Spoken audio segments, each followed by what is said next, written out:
say the word. Go on.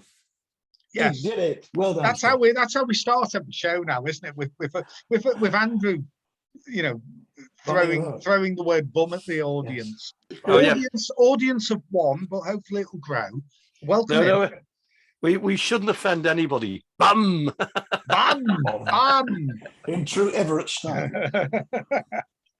No, so it's the Beyond Book Show with myself, Tony Higginson, and various regular panelists. We've got Lord Esford of Takamine with his hair combed back rather than the pudding bowl that he was fashioning on Facebook all day. It was 52 years ago. I needed the work, you know. You did. Well, you can tell us about that in a minute. We've got our lovely friend Paul Bryce from down in the sunny climes of the mid-south.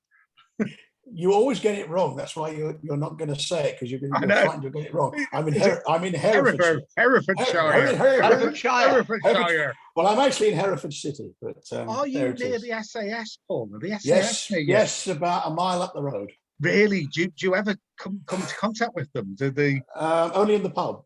Oh, yeah, I bet they do. I bet they like that. I sometimes hear the guns going.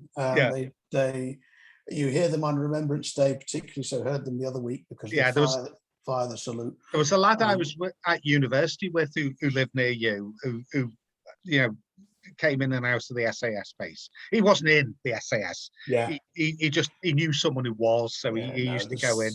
It's about a mile up the road. We've got Sherpa Sheffield, KC of the lack of sunshine. And guys, we must say all together after three, happy birthday to you. Happy birthday to you. Happy birthday, dear Karen. Happy birthday to you. Hip, hip. It's Karen's birthday tomorrow, but we won't be on air tomorrow. So it's Karen's birthday today, as far as tomorrow is concerned. Happy 21st. Happy 21st. Yeah. 21 today. Yay. That sounds like the song Brian's going to start with in a minute. And we've got Macca himself up there. We're actually going to Brian and I know what we're playing later, but we're playing something from Macca that features Linda McCartney and Carla Lane. Ooh, because Brian will elucidate in due course about why we've picked something to do with Linda McCartney or Carla Lane.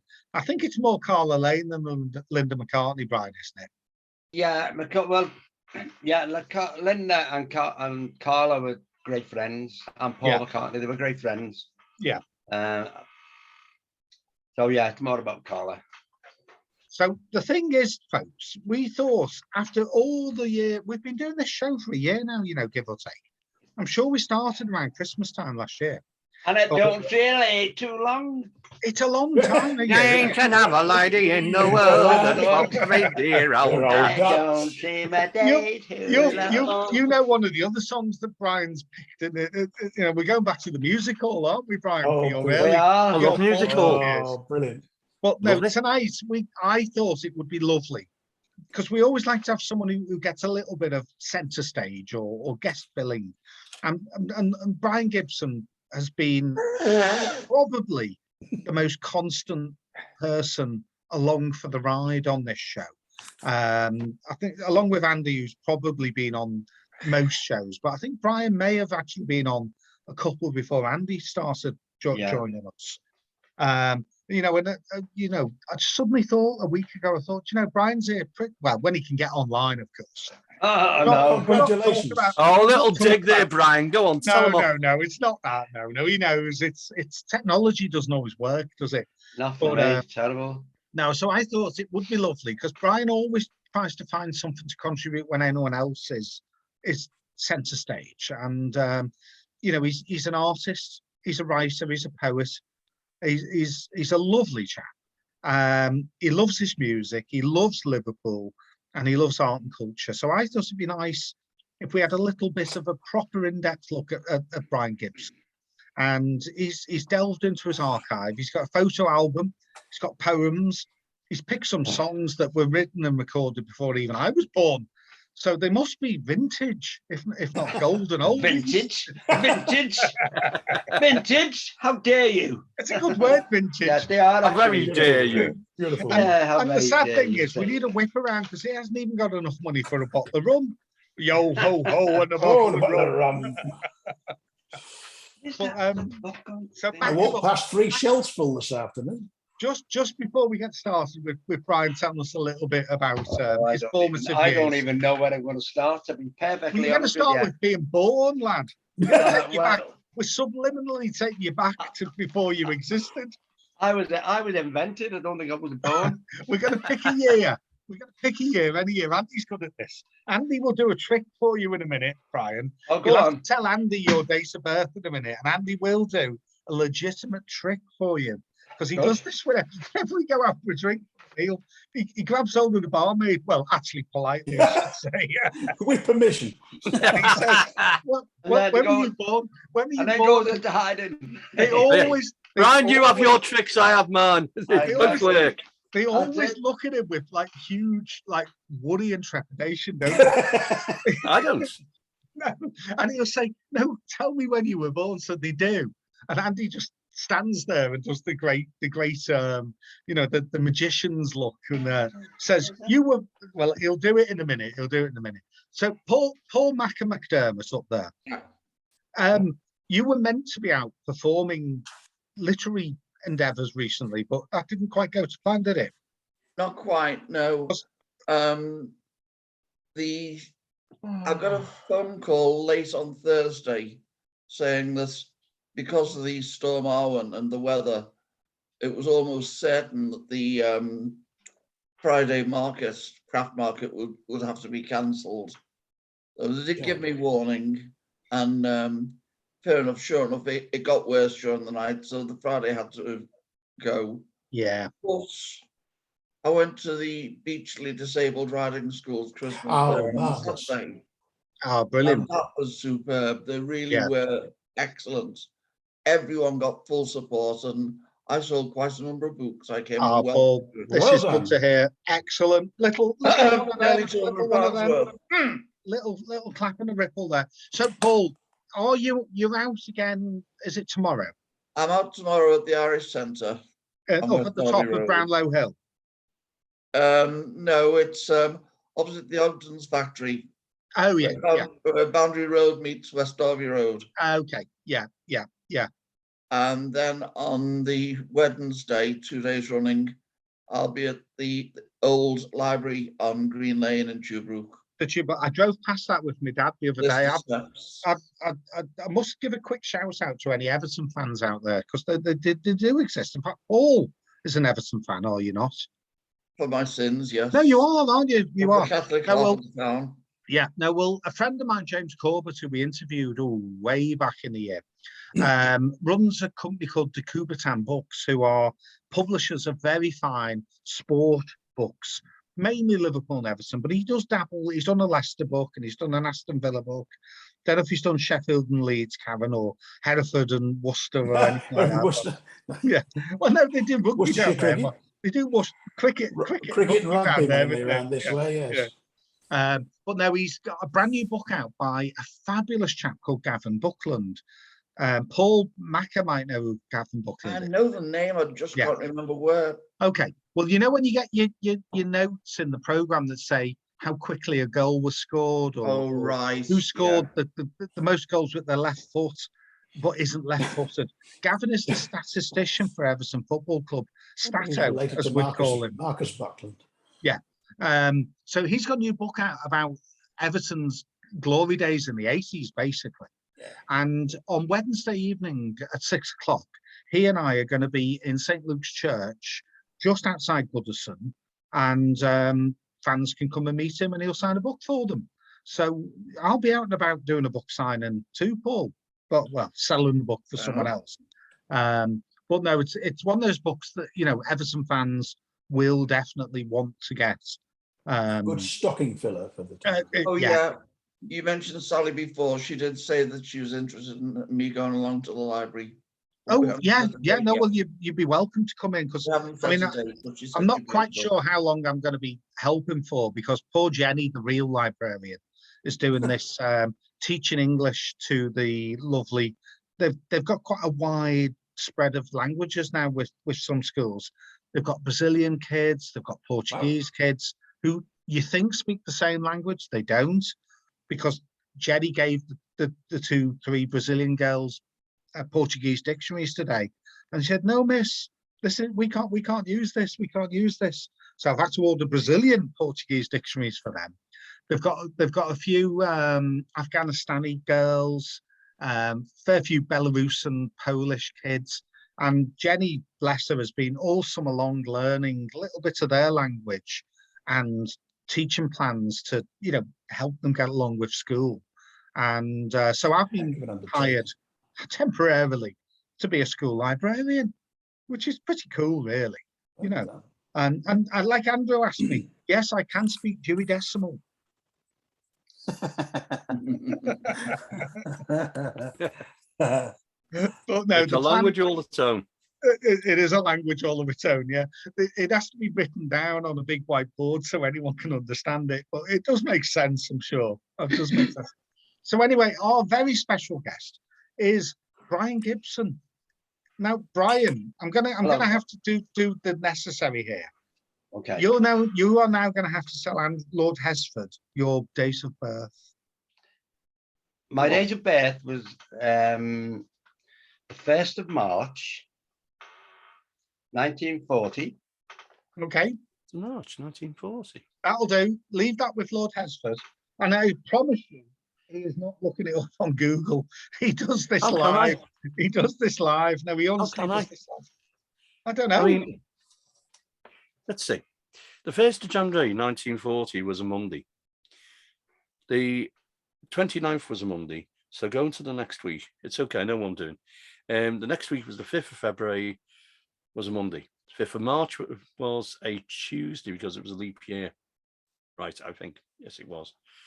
So it was a leap year. It was a leap year. So you were born on Thursday. No, what date was it? The 1st of March. 1st of March. You were born on Thursday then? Yeah. Well, my mother, right, when she was in labour. She was definitely there at the time. I was. I remember looking out. I remember looking out. I was like that. But my mother wouldn't let me be born until the following day because she didn't want to have a leap year baby. Really? And I was born just like a minute after midnight. Really? Yeah. Fact. That is fact. Brian, that's wonderful to hear. Yeah, I know. So you'd have been like that character in, is it the Pirates of Penzance? Yeah. Yes.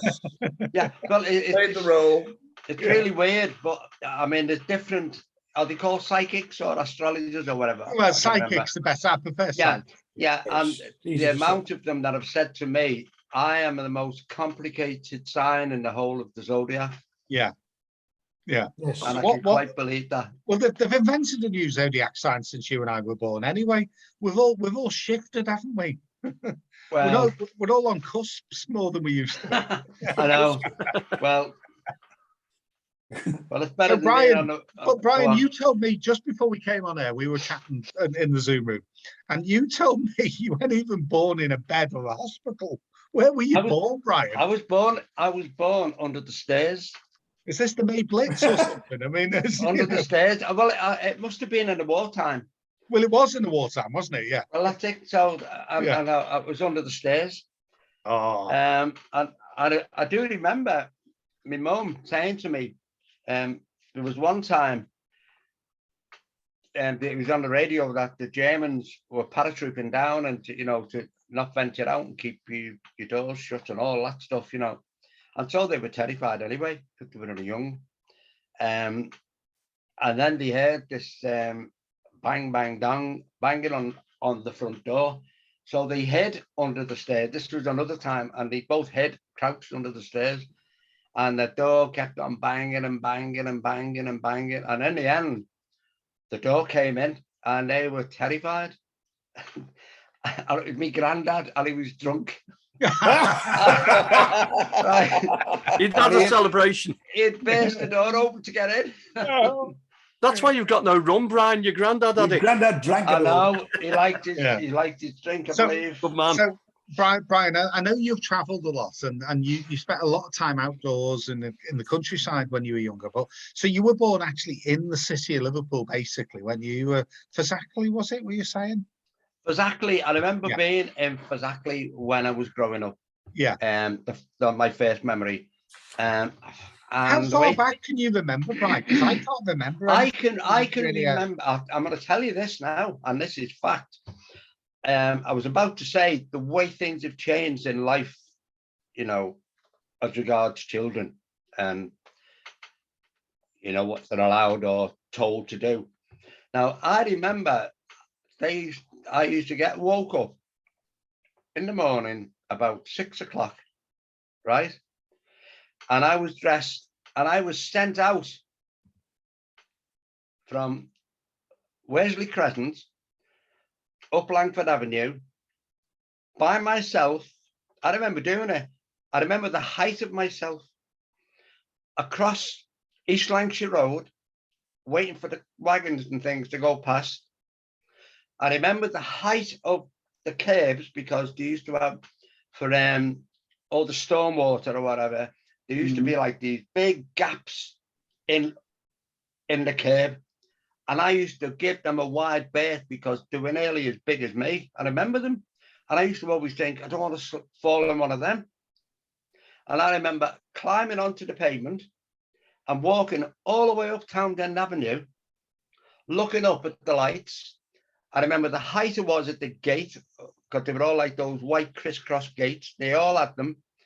The hedgerows, I had to look up to the hedgerow because they were that high. And I used to walk all the way up to Broadway, cross over the road.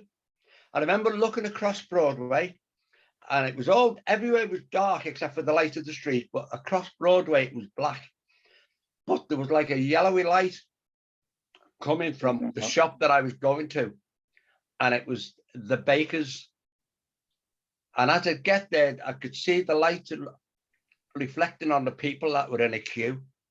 And I'd have to go and tag along the end of that queue and wait to buy a loaf with a little. And I remember doing it. I must have been 5, maybe 6. When my dad came home after the war, so I'd be about 5, 5.5. I remember doing it. God, see, I don't remember believe that I was very early days. I can remember. I remember being in Alderhay Hospital. Really? I remember being in a cot in Alderhay Hospital. My ex-wife could remember a cot when she was a child, and it was quite spooky because when we went to buy stuff when we were having children, obviously you can't always buy everything new, so we did buy a fair few things secondhand. One was a cot for my daughter, who's 26 now, in a week's time. And we bought a second-hand cot, and my ex-wife said, that's the exact same model I was born, not born in, but, when I was a baby. And when her mum came round to say I would decorated the bedroom for Bethany, she went, where did you get that cot from? Because she thought we'd been in her loft, because it was the same cot. Wow. It was just, now I don't remember anything from before I was 21, let alone before I was 2. Paul B, what about you? Well, in terms of my earliest memory, do you remember really early stuff? I mean, I suppose when you don't have a sense, as I don't, that the memories are very different. And bear in mind that for the first 3.5 months of my life, I was tubed up. I was plugged into as many machines as you could think of. Yeah. In order, because when I was 3.5 months early when I was born. Yeah. And I was 1 pound and 15 ounces. So you can work it out for yourself. I was a twin, and unfortunately she never made it. Oh dear. So just myself. But no, I was very fortunate. I was born a goalkeeper's punt from the Leazes end of a very famous football ground. And it was, I had a good, happy life. And I remember I remember that my earliest memory is being carried downstairs by my father and him opening the lounge door and saying sorry, but not in terms of apology, as in, oh, I'm sorry, I didn't quite hear that. I don't know what it was about. I couldn't tell you how old I would be, anything like that. But that's my first memory of being here. Gosh, yeah. And Paul Macker, can you, what Yeah, you an early I memory can boy just- or? I can just about, very vaguely, but memory is definitely there, and it's got to be the oldest one I have, of a street party when I was 3 years old at Queen Elizabeth's coronation. Oh, wow, Oh, what a yeah, great yeah. memory. Yeah. I could just about remember the street party. Yeah. I remember 1977 because we all got trooped out. We had a party, and my mum's best friend Rose lives directly opposite us, and they decided to have the street party for our road, and had all the bunting up, and had a garden all decked out, and we all had cakes and things like that. But I was 11 then, it was quite an old memory, quite old to have memories that. So, Karen, other than being like an igloo, how far back do you go? I think I can remember when I was about 4. I can remember my cousin being born and holding him in my arms. Yeah. That's the first memory I can. Did you That's drop lovely. them? Did you drop I didn't them? drop him, no. Oh, well done. Our Bethany is 4 years older than Matthew, my two. So obviously Bethany had 4 years of unadulterated love and attention, and then this little new baby appears, doesn't it? Only about a week after her birthday as well, which didn't help. Oh my So word. anyway, but we get home and she's in the lounge with me, trying to pretend to be a father because I was useless. And we're not going to detail. And then so my wife's in the kitchen doing stuff, warming bottles and all that. Anyway, I decided that Bethany should cuddle Matthew. So I'd give said little baby to said little big sister. And I don't know, I went to put a record on or put the telly on or pick my nose or something. And everything was fine at that moment in time until I turned around and she dropped him.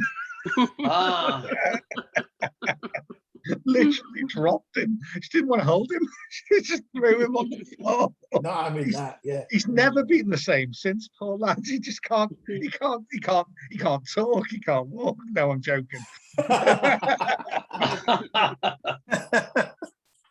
But no, she did. She just threw him on the floor. Like, I don't want this baby. This thing, yeah. It was me that got shouted at for not watching her. She was fine when I turned me back. She was like, "Oh, lovely," and then I turned me back. She went, "No, I don't want it." Bang. No, look at that. Terrible. So, Lord Hesford, can you remember being a little baba boy? Good. We know you remember being 8. Definitely. How far back do you remember them? Well, I'm a Beatles fan, and obviously this weekend we've had the Beatles Get Back thing on the telly. Yeah, Paul, you're looking good on that film up there. Am I? No, him, Macca. Right? Put this He's way. had his haircut since then, hasn't he? Look, he's had his haircut. Yeah. Well, the one thing about it, you're referring to the picture behind me. Can you see that poster? Yeah. That's a bit of an anthology poster. Yeah.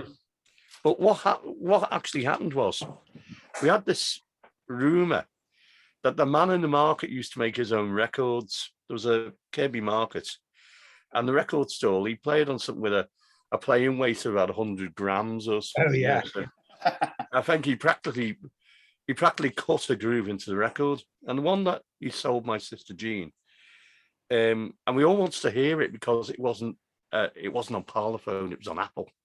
So it must sound different, like a Cox's Orange Pippin or something, I don't know. But we got this record home, and of course it was like, "Hey Jude."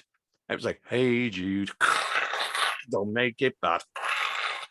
And we claimed that the man in the market had made that. And we went back and he went, "Oh, no exchanging now. I gave it to you half a shilling cheap. What do you expect?" So anyway, it's interesting because I've got a Beatles collection here on the shelf and I've got that copy.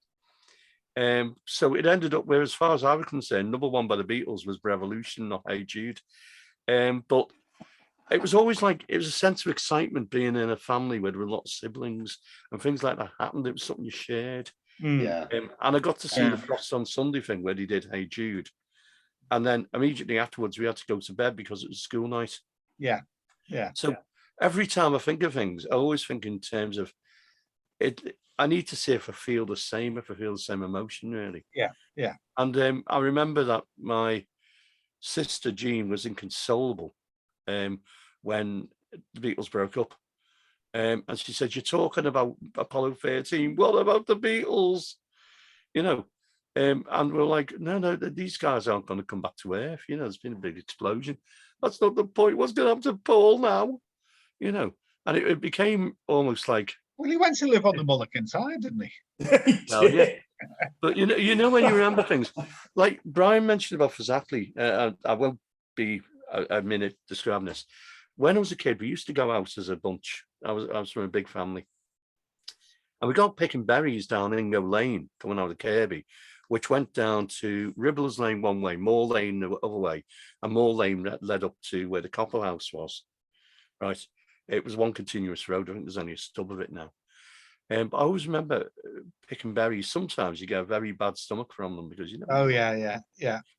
And it was also the fact that it seemed we were surrounded by loads of countryside. And Kirby had only recently, although I didn't know at the time, recently been a village. And it was full of like little sort of things going on. Like I mentioned about my uncle who had to plant decoy lines as if there was a tram running across to another direction from Simmonswood. That way the Germans were looking for another tram line so they could bomb it. They weren't looking for the one that was the real tram line. That's quite clever. Things like that. Yeah, it was how they used to work at the time, probably. There's still some of the installations which are still around on the golf course. Because they give them a roll of cable and say, right, plant a roll of cable, and the roll engineers would come along and put like a bolt of electricity down this cable, and the Luftwaffe would be going, all right, let's bomb that, because there's obviously a tram leading up to absolutely nowhere. Up to the docks. yeah, it's all kinds of things. But I mean, it's only recently that certain things have come out where they had soldiers of fortune living in glass houses and cold frames and all sorts. Living off meager rations and on the wits, in case the paratroopers being dropped in the middle of like sort of nowhere down there. I think people were very scared of that. So Brian, literally, you were born as the war started, give or take, and therefore your very early years, were you aware of the war going on? I mean, can you remember? You had been 2, 3, 4, 5 when the war was on. I mean, what can you remember any of that? I don't remember the bombs and that. It's really weird. Were you sent away when you were little? Were you sent to the countryside and things like that? No. I was in Worsley Crescent. But I do know one of the stories, because we used to have the air raid shelter right outside the house. Yeah. And we had one in August Road when we moved to August Road as well. But this one in Worsley Crescent was right outside the house. And my mum used to tell me when the bombs were dropping, when I was tiny, and the bombs were dropping, or the German planes were going over, rather. My granddad, because he liked his ale, he was always drunk, Lots of granddads were. He used to get a ladder and put it on against the air raid shelter, and climb up the ladder in his white nightshirt shirt, which was all probably stained to hell. And he used to climb on, and he used to stand on the roof of the air raid shelter, shouting, "Come on down here, you bastard!" Shouting his head out. Oh, and I always had that image of me, because he used to wear a little pointy hat on his head, like Scrooge. Yeah, that's what he was like. He had this like long thing on, and that's exactly what he used. Yeah, hang on. You got a photo? I've got a photo, not of him, not like that, but there's my granddad. There's my granddad there. Hold on. Oh yeah. Go. Keep going back a bit. Stop. That's my granddad on the end. That's him on the end. Next to the one in the suit. That is my Uncle George. Yeah, and then there's your mum or your... This is when he'd come out of the army. Yeah. Out of the Air Force. And my Uncle Arthur there, and my Auntie Peggy. There's a lady who's not very tall. No, that's a little girl. No, at the other end. There's a lady who's only a bit taller than the little girl. Not that end, the other end. That end, yeah, with glasses on. She's not very tall. If that little girl's about 8 I or don't 9. even know she was. I don't know her name. Yeah. But the guy with the uniform, that's my Uncle George. He'd been in the Air Force. Yeah. And my Uncle Arthur, he didn't go in the army at all. He was a bit of a spiv, as you can see. Yeah, he's got that look. Great guy. I loved him to bits. That was my Auntie Peggy. She was in the Wren. Yeah. And then next woman is my mother. Yeah. That's my mother. And I don't know who the other guy was. I can't remember. But then there's my dad next to him. Oh. There's my dad. I can't really say over the top of all this, you say. No, that's yeah. There's people in the doorway behind the other lady. I know. They were just neighbours. Yeah. But, there on the very end is my grandmother. She had a hard life. I was going to say she looks older than the others. I was going to say, yeah. I remember coming downstairs in the winter. They used to have a bed in the corner of the living room. My grandma and grandmother lived there. My Auntie Peggy and my Uncle Arthur lived upstairs in the front. My Auntie Elsie and my Uncle George lived in the back room. And we lived in the other small little room at the back. So there was a lot of families in that house. It's frightening, isn't it? That was quite normal though, Bri, wasn't it? That was quite normal. We got up next morning. I remember getting up, and there was my grandmother still sitting in front of the big black oven, range oven. And the fire had gone out and she was dead. She was sitting up in a chair, she had died. Oh, Brian. Oh my word. That was my grandmother. So what, she'd have been about 60, 65 maybe, something like that? I don't know, but I think she must have had a hard life. That's terrible, isn't it? I mean, it was very tough times back in the 30s, 40s, 50s for an awful lot of people. I mean, us younger folk, because I mean the rest of us are all in our 30s and 40s, so we won't have lived through any of this. No, well, Paul Macker's Paul Macker, you're in your 60s. Is that you at the front?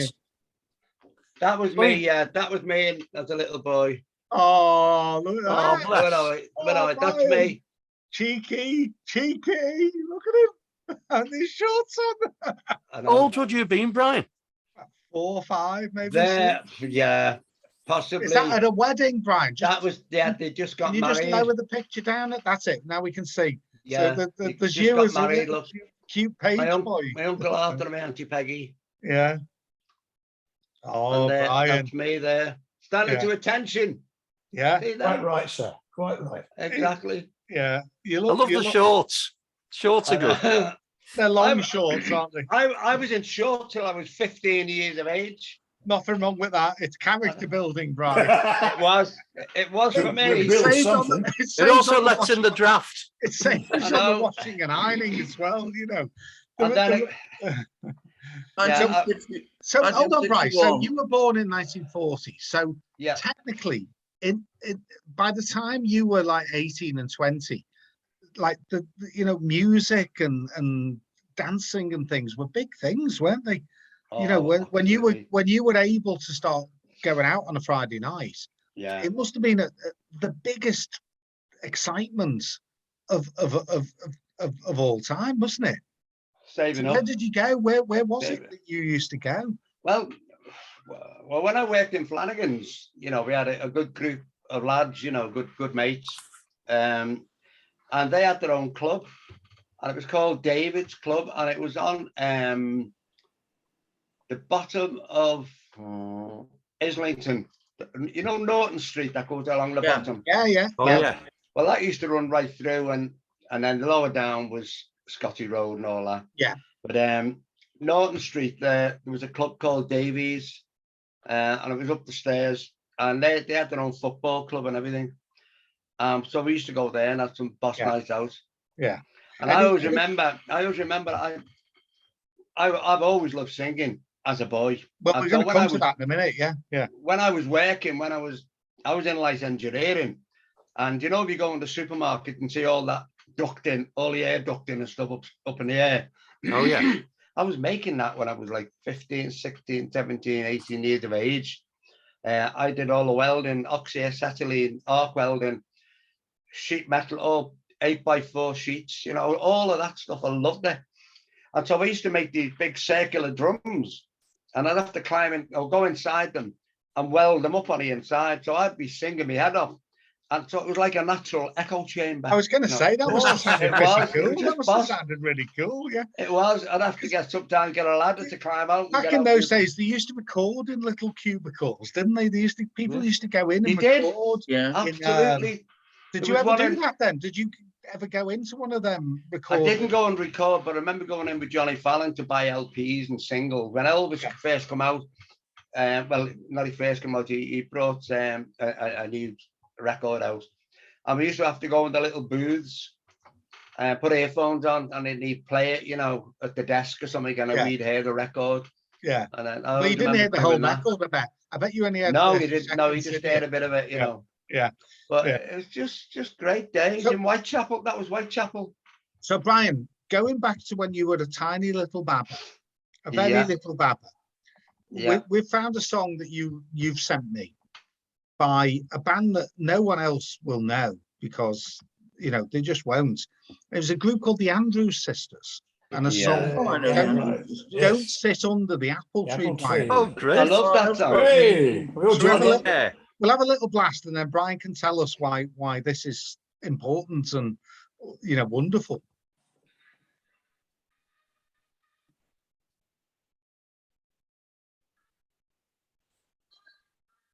There's only you hearing it, Tony.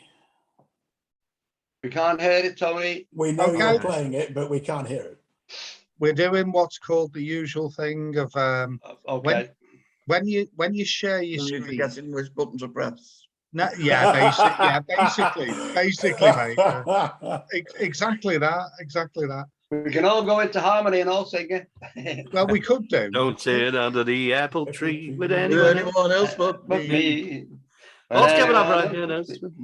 Just bear with us, because we're now having a problem. Hold on. See, I thought I'd set.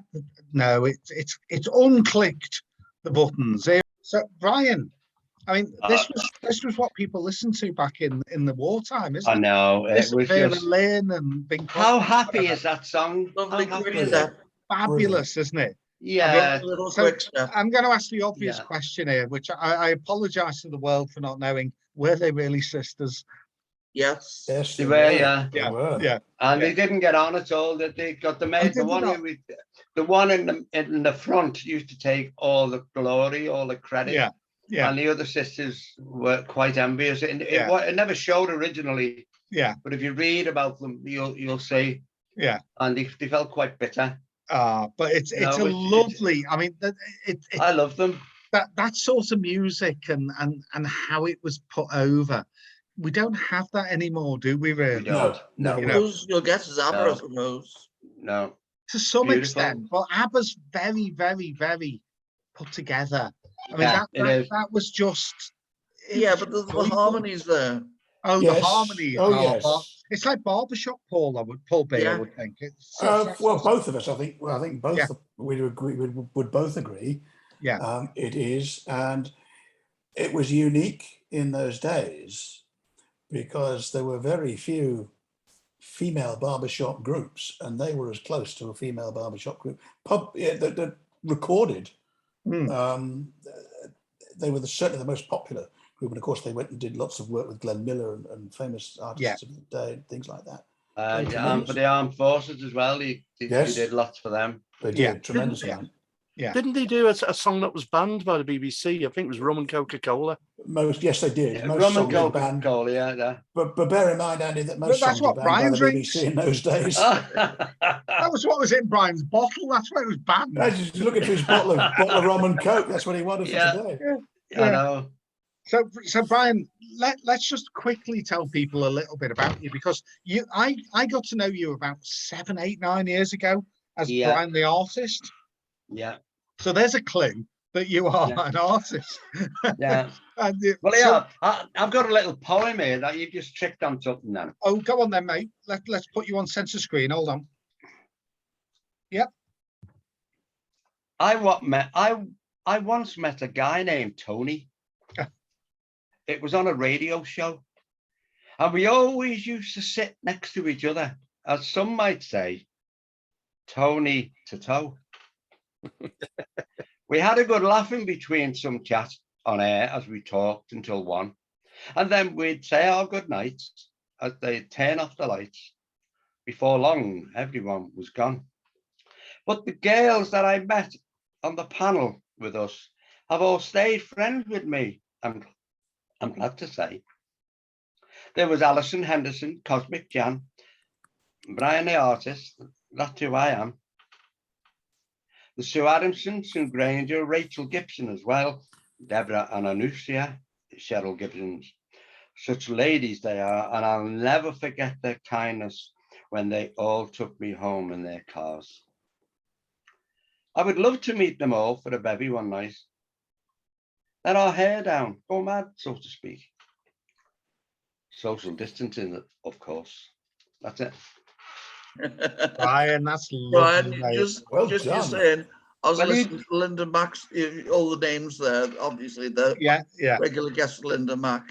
I Yeah, don't know if anyone else caught it, but I caught part of Linda's program during the week. She was driving in, it must have been Thursday night when the storm was getting underway. Oh, Yeah. yeah. She actually finished up needing to be rescued by the AA because she drove halfway over a fallen tree. The car got stuck. wow. The car got Yes, stuck I on read top of about the tree. this. I read about this because I do listen, even though I'm so far away. But the modern technology, that's the good thing about it. The iTunes, or not the iTunes, the Sounds app. Listen to it live. I just listen to Yeah. it live sometimes, and Yeah. heard it the following day. This is Radio Merseyside quite a lot, and it's a fine station. And I did hear about that. I felt a bit sorry for her, really. Oh no, she's had a few pranks with cars over the Good years. presenter, very fine. Oh, presenter. she's brilliant. She is She's brilliant. great. Linda's No, she's great. had a few problems with cars over the years, sadly. So, Brian, I mean, so you started growing up in the 40s and 50s, obviously loving life, loving music, loving the outdoors. Did you know you were good at art? I mean, you are an artist. I mean, you are a very, very good artist. You've had work exhibited, you've given work to famous people, you've drawn famous people. When did you know you were good at art? Just when did, what's your It's memory? funny, you don't know, do you? You don't really know yourself. You just do what you do. Mhm. But I do You've been asked to remember. do portraits of people and pets and all sorts, don't you? Yeah, I've done quite a few things, A but, few. You've done many. well, I know. But I do remember when we moved from Worsley Crescent, we moved to 53 August Road, off Lawbreck Road. I know what you mean. And yeah. I remember going in, holding my dad's coat, because my dad, he'd been demobbed, he'd come out the army, and we've got this little house. And as we went in, it was dark when we went to view the house, or to go view it. And so I was shoved along the hall behind all of my dad's coat. And then we went in, we turned right into this room. And I was still close as I could stay to my dad, because I was only a little boy. And then I just saw his arm go up in the air, and his little flash on the end of his finger. And he had a petrol lighter. It was a little brass one that I found out later that he always carried. And the next minute, the room just all started getting lighter and lighter, and it was an old gas lamp. It was like an oval, a ball shape. Like a mantle. Yeah, a mantle. Yeah, but it was Yeah. on the ceiling. Yeah, Well, right. hanging off the ceiling. And as he lit it, the light went brighter and brighter and brighter and brighter and brighter. And I was like, I remember looking up going, oh, it's just like amazing. So you don't remember 6 And or so then. as the whole room lit up, the walls started moving. And then I remember my mum and my dad going, oh my God. And there were cockroaches Oh, on the walls. and they were all scattering. And within like a few minutes, they disappeared. So, and that's what we'd moved into. It's, Oh, it's the protein of the future, that. I know. Precious me. Oh, my word. And the bedroom, we had bugs in the bed. We had all that. Just before we carry on with another song of yours, as we've talked about cockroaches and things like that, Paul Macker was talking about being a bit macabre before. Yeah, and how? Are you gonna tell us about being a bit macabre? Well, basically, it was just Debbie McGowan asked me to proofread something. Debbie McGowan runs Beaten Track Publishing, and she publishes Your Good Self and our friend Ian D. Hall, who we really must wake up one Monday night because he always falls asleep about now, bless him. But she's a brilliant editor and publisher. So carry on. The only problem is she doesn't know her own limits. She takes on too much. And she asked me to proofread something for her because she was way behind. So she sent me this. I won't say who it was by or what the title is, but it's getting close to being published. And I haven't read Gothic horror habitually. Yes, I've read it off and on, but this was really genuine, top class Gothic horror. Chapter 1 was about 3 pages, and I was glad to come to the end of it. Oh, my word. I had to write to Debbie and say, what the hell have you got me into? I don't dare open chapter 2. It was really top quality stuff, but it was gruesome. Like Susan Hill. Oh my God, it was good. Susan Hill and M.R. James, yeah. So, Paul, are you going to read us something ungothic of your own or something? I can do if that's what you want now. Yeah, please do. Okay. Well, look, here's the Johnny Duplo. If you imagine the most useless bunch of pirates that ever sailed out of Liverpool Bay, or tried to anyway, the only one on the crew that's got any brains is the ship's cat. So he's the real hero. He's the real hero of the story. What I'm going to read to you now is how this first book ends, because it's the first of a series. So this is hinting at the sequel. So they come down to the Liverpool docks, where Jake, cabin boy, gets attacked by a group of other nasty pirates. And the last thing he realizes is, for a slight distance, but still too close for comfort, came an evil voice which Jake remembered only too well. Our body will attract too much attention from the peelers.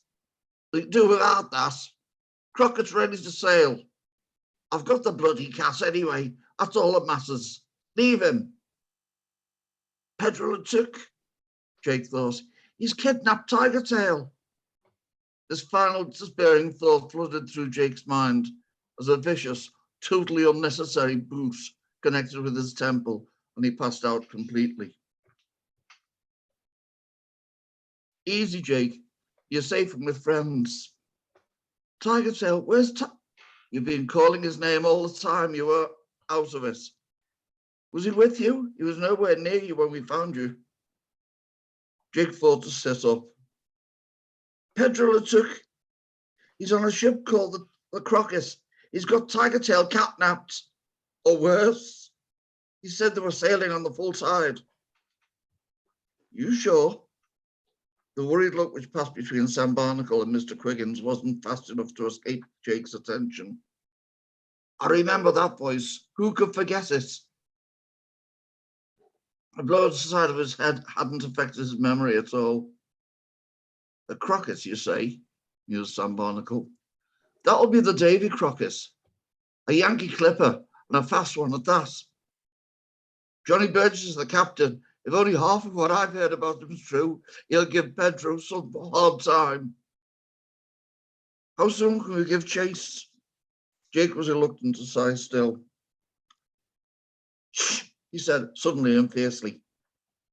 Mr. Quiggins and Sam were both stunned into silence by this totally out of character display of bad manners from Jake. But when they saw his eyes glaze over, they realized that any protest would be futile. Can you hear me, Jake? Oh, I should have said, Jake and Tiger Tail can communicate telepathically. Yes, Tiger Tail. Are you hurt? Where are you? I can't say where I am. Some sort of sack. Totally dark. Just wait till I claw my way out of here. We think we might know where you are. A Yankee clipper ship called the Davy Crockett. We're pretty sure that's where you are now. We're sailing as soon as we can in pursuit. I've been tossed down here now, and none too gently, but I can still feel the ship swaying. We must be past the bar, out towards open water, I think. As far as we can judge, you might have 2 hours head start. But Storm Song's a fast ship. We'll soon catch up with you. Sam tells me we can run without lights once we've got you in our sights. Nobody will see us coming. I'll let you know if I get out of this sack, Tiger Tail. But be careful. Anyone who's prepared to take Pedro on board isn't going to let himself be taken. We're coming, Tiger. We're going hard and fast. Stormsong slipped her moorings in Prince's Half-Tide dock and nosed out into the fast-flowing Mersey. It was the best time to take advantage of the tide, giving her an additional impetus of the urgent edge to her speed, as sail after sail was unfurled, filling immediately with the offshore breeze. Chasing the western sun, Stormsong spread her wings. Dancing above the wave tops, she soared past Fort Perch Lighthouse with Hilby Island on her port bow. The race was now on. Oh, so set local, Paul. And that's where book one finishes. Yeah, Brian, if you look at your Zoom screen, we've just had someone join us who you might know. On Zoom. Yeah. Can you? Oh my God! It's the Crafty Nutkin. It's Crafty Nutkin. Hello, Crafty Nutkin. Hello. Hello. Fantastic. Well done. Oh, I've gone red. I've got She's red. finally managed to get the I've Zoom just link. I made up. Serves you right, Brian. I know. That took Folks me out by there, surprise. and anyone who place joins now. us later on, we are hugely proud to be supported by the Crafty Nutkin. Francesca is the Crafty Nutkin, and she designs and makes handmade, bespoke greetings cards, and she probably does other stuff as well. But so if you've got a birthday, a Christmas, any event, you know, Easter, birthdays, Christmas, any of them things, Mother's Day, Father's Day, bar mitzvahs even, yeah, they're popular. Yeah. She will get in touch with her through the Crafty Nutkin on Facebook and other places, and feed her the names, the colours, the shapes and the sizes, and she will do stuff. In fact, she's done some for me, haven't you? I have, yeah. You have. You've done some for me previously, but I placed my little Christmas order, and you know, I'm looking forward to being able to, you know, pretend I knew what I was doing and sign them and hand them over to people. So no, folks, if you want to treat somebody, get them a Christmas card or a birthday card that's made by somebody. Don't just go to Tesco. Other shops are available. We must always add, and just go, oh, that'll do. Spend the same money with a person who in this case is the Crafty Nutkin that we know, but there will be people like the Crafty Nutkin near where you live as well. In fact, Andy knows someone who does similar stuff as well. Your friend Christine does, doesn't she? Yeah. But for anyone who knows me and is in the northwest area, certainly around Crosby and Bootle and Liverland and Formby, Crafty Nutkin, put it into Google, find the page, say hello, say, Fran, it's Andrew's birthday on the. He's not adding when it is now. When's your birthday, Andrew? 11th of June. You're a bit late. 11th of June, yeah. You missed it. We're getting ready for next year. No, but this is the point. It's my friend Andrew's birthday on 11th of June. Could you do a card that you know has a picture of him singing pretending he's singing like Frank Sinatra or something. Of She will do course. this. She will do this for you. Hey, Talking. look, I had the ultimate birthday presents. I had to go on a radio mess and phone You in did. on the morning of You my did. 60th. Well, we must say this before we move on to letting Brian talk about himself. Oh, look, there's one of the cards. Happy Father's Day. Hold it up a tiny bit, right? My hero. I wonder who that is. That's Batman, that. Oh, no, it's not. It's Daddy Brian. Yay! Yeah. So was Batman your thing back in the day, Brian? I love Batman. I love Batman too. I must love admit. with all the comics. I used to get all the comics. Yeah. All the AC and DC comics when you come from America.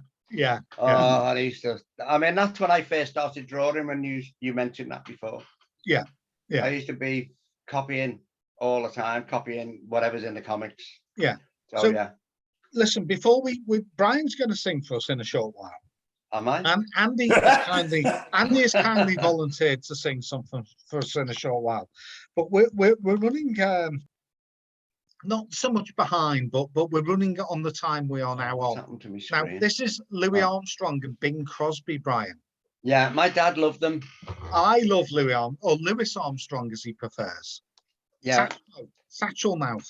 I remember being in August Road when everyone had gone out and this used to come on the radio and I just loved it. I conjured up all the things in my head. This particular, it was the song that I'm thinking of. Louis Armstrong, I mean, not only was a brilliant musician and singer, but, you know, he's friends with Bing Crosby, Ella Fitzgerald. He recorded lots with Ella Fitzgerald as well, didn't he? He did. They were great friends, It was weren't my they? favourite James Bond song. You know, and the guy, he died just after he released that, didn't he? He did, yeah. Love all the time in this, all the time in the world. Yes. Which is still genuinely is my favourite Bond song. And it's as fresh as the day it was recorded. So Brian has obviously picked on fishing because when he was a formative youth, he used to go away a lot and have fun in the countryside. So no doubt he'll tell us about his exploits, fishing and doing things in the countryside in a minute. But let's have a minute or two of Louis Armstrong and Bing Crosby. And this is Gone Fishing. I tell you why I can't find you.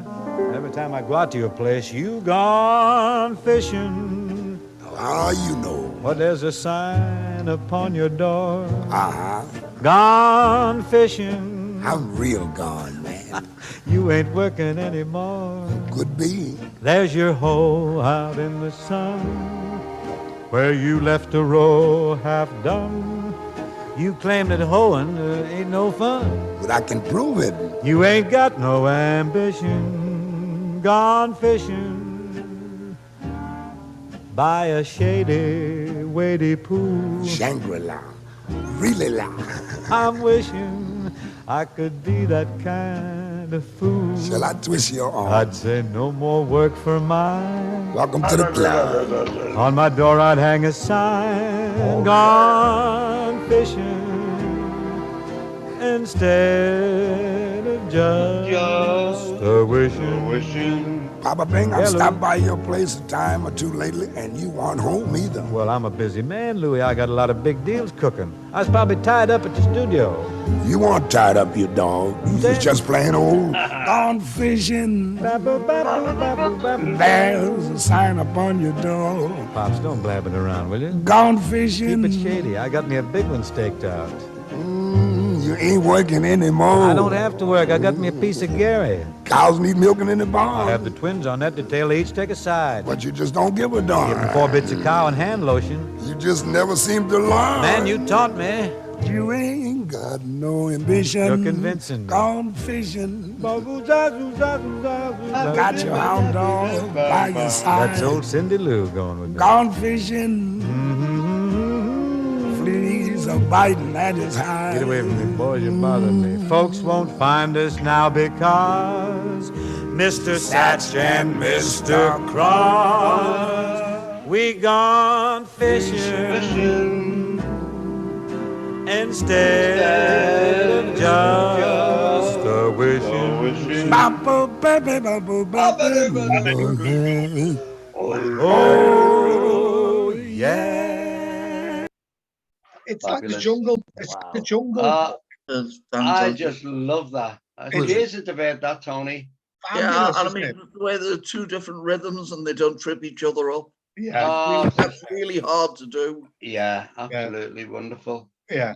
So Brian, I mean, when we've spoken privately as just friends, you've always told me about trips to the countryside and things that went on when you went to Wales and the Lake District, Colomendy and places like that. So yeah, I remember we used to go to a farm in Dynolin.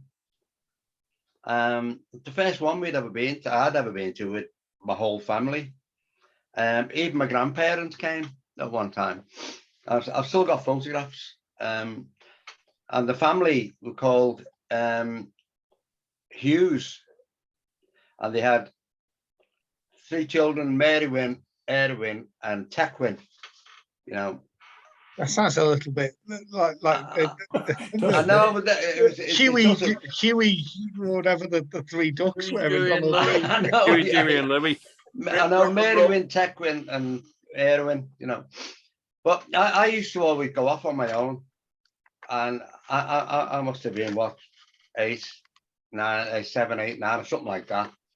And I'd just say, I'm just going to go off, Dad. You know, and I mean, give me sandwiches and off I'd go. And I used to go walks up this hill. What were in the sandwiches, Brian? Were they jam butties or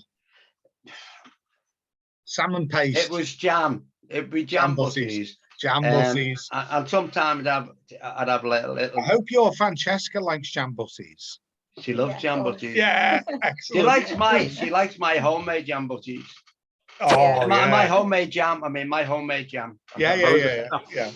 And making the bread as well. Yeah, but I used to go walking anyway up this mountainside, which is by Downyolin.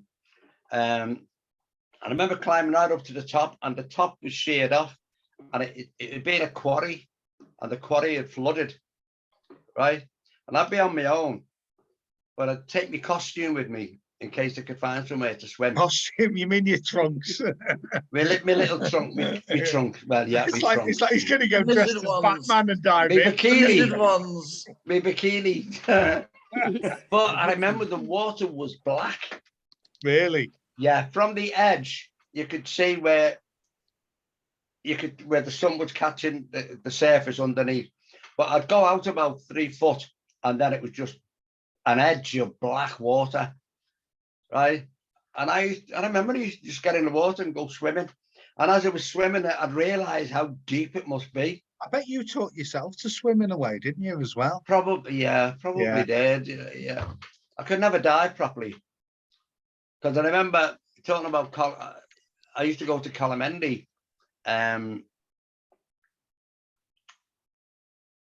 Todd Vale with the Boy Scouts. Yeah, we would. There was a Colomendy. Yeah, do you remember when I said there, wasn't there? I used to be friends with Richard Starkey, right?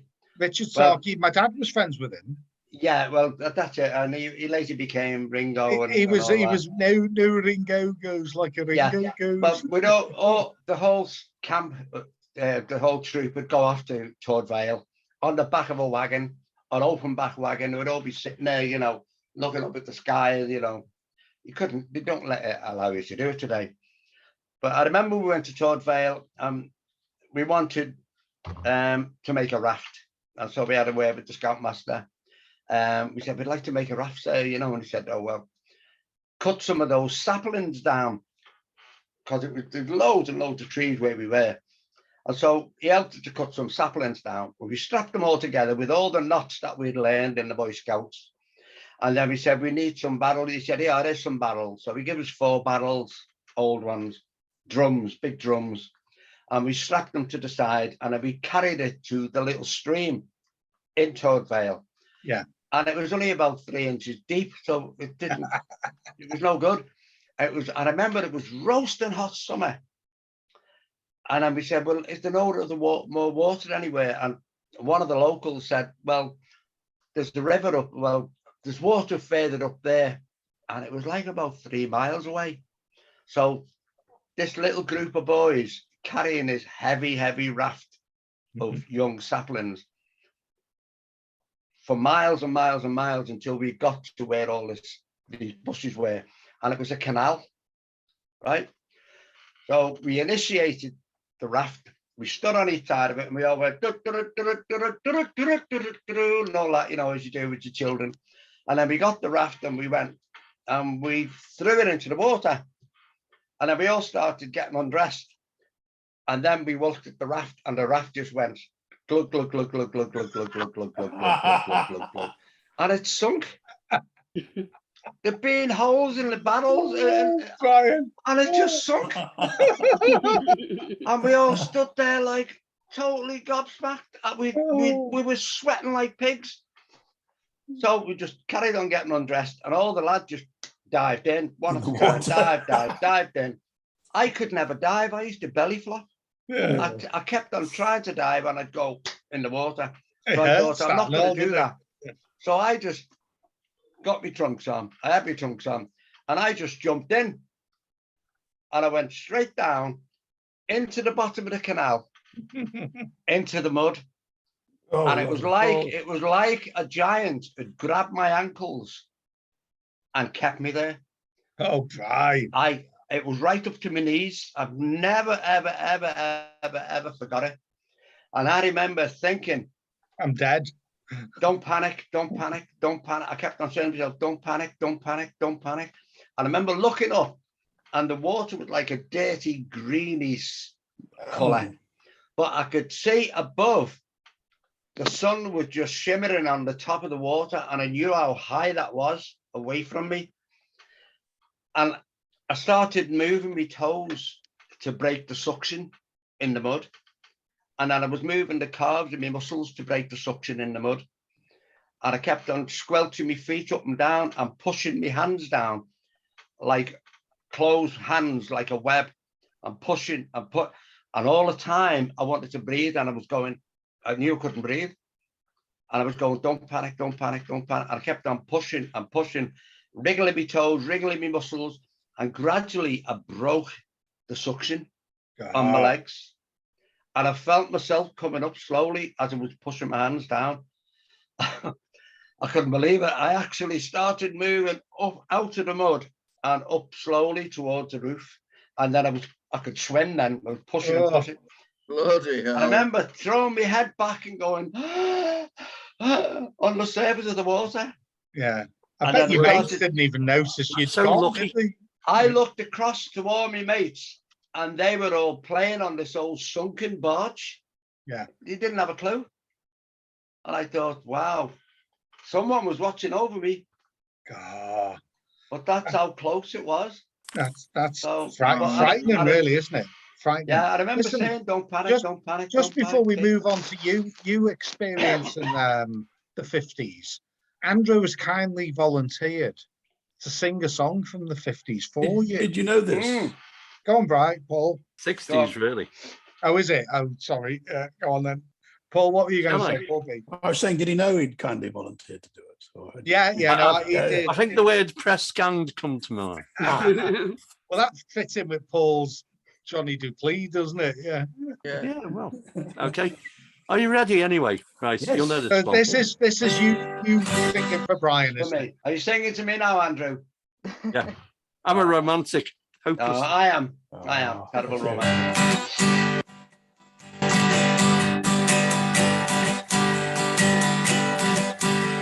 I know I stand in line until you think you have the time to spend an evening with me. And if we go to places and say no, that there's a chance you won't be leaving with me. Then afterwards we drop into a quiet little place, have a drink or two. And then I go and spoil it all by saying something stupid like I love you. I see it in your eyes and you despise the same old lies you heard the night before. No, it's just a line to you, for me it's true, never seemed so right before. And I've forgotten the words. The time is right, your purple's on my head, stars are red and all the nights so blue. And then I go on all by saying like I love you. I practice every day to find some clever lines to say to make the joint come true. And then I think I'll wait until the evening. It's late and I'm alone with you. The time is right, your perfume fills my head. The stars get red and all the nights so blue. And then I go and spoil all my stupid like I love you. I love you. I love you. I love you. Oh, Andy, that's fabulous. Thank you, Just don't Andy. tell me wife. Brian, we Pleasure hope to you like do that. it, I've never been serenaded by a guy before. That's Oh, the is first. it? See on your I'll come round to your balcony. Brian, come. I know it's 3 in the morning. You're only after me, Brandy, I know. It's your rum I'm after. You ain't got any rum. You're only after me, Brandy, Hey, Andy. Fran, you know it's Christmas Appetizer. soon. Fran, you know it's Christmas soon. He hasn't got any rum. Well, if ever there was a hit being dropped, Captain Morgan's, or what's the other one? What's the other rum? There's another rum, isn't there, other than Captain Morgan? Can I show you something, Tony? Yeah, of course you can. Right. Let's Look at put this. you on main screen. Hold on, mate. Hold on. Let's put you on. God. Oh, no. Kung Fu Queen is a real belter. how old were you, Francesca? Is that Francesca? Yeah. It's me. Oh, Francesca. How old were you then? About 7 or 8? I think about 7, I think. Oh, 7 she was, yeah. You were Go on, right. Brian. Embarrass her in public because the world Isn't that fantastic? Did you keep up with practice? Do you still do it? fantastic. No, No, now. no more, Oh, sorry, no. sorry. Don't talk to me. Not no more now. I think I finished when I was about 12. Yeah. So come on, Yeah. Bri. Tell us more. Tell us why. Tell us all. Well, what was the name of the place, Francesca, where you went? Forgotten it. Lishan. Lishan. Oh, Yeah. I've heard of Yeah. that. I've heard of that. They were quite famous. Yeah. Now I remember. They used to have a group. All the children will be sitting round. Now the lads one side, the girls the other side, and then the guy that was giving all the lessons did say, right, I want you and you to fight together. Right, and then you pick a boy or a girl or 2 girls or 2 boys, and you pick Francesca and some boy. And Francesca, being the way she is, she didn't want to hurt anyone, and she was doing what she was doing. And then this lad, he went and threw her on the floor, and all his mates and him started laughing at Francesca. And Francesca just went, ding. She took hold of him, and I remember her doing it. She took hold of him, got him in a headlock, and just threw him up in the air, landed him on his back, and then stood on him. Right. And shook him right up. No. And all his mates, Francesca. all his mates started laughing at him then.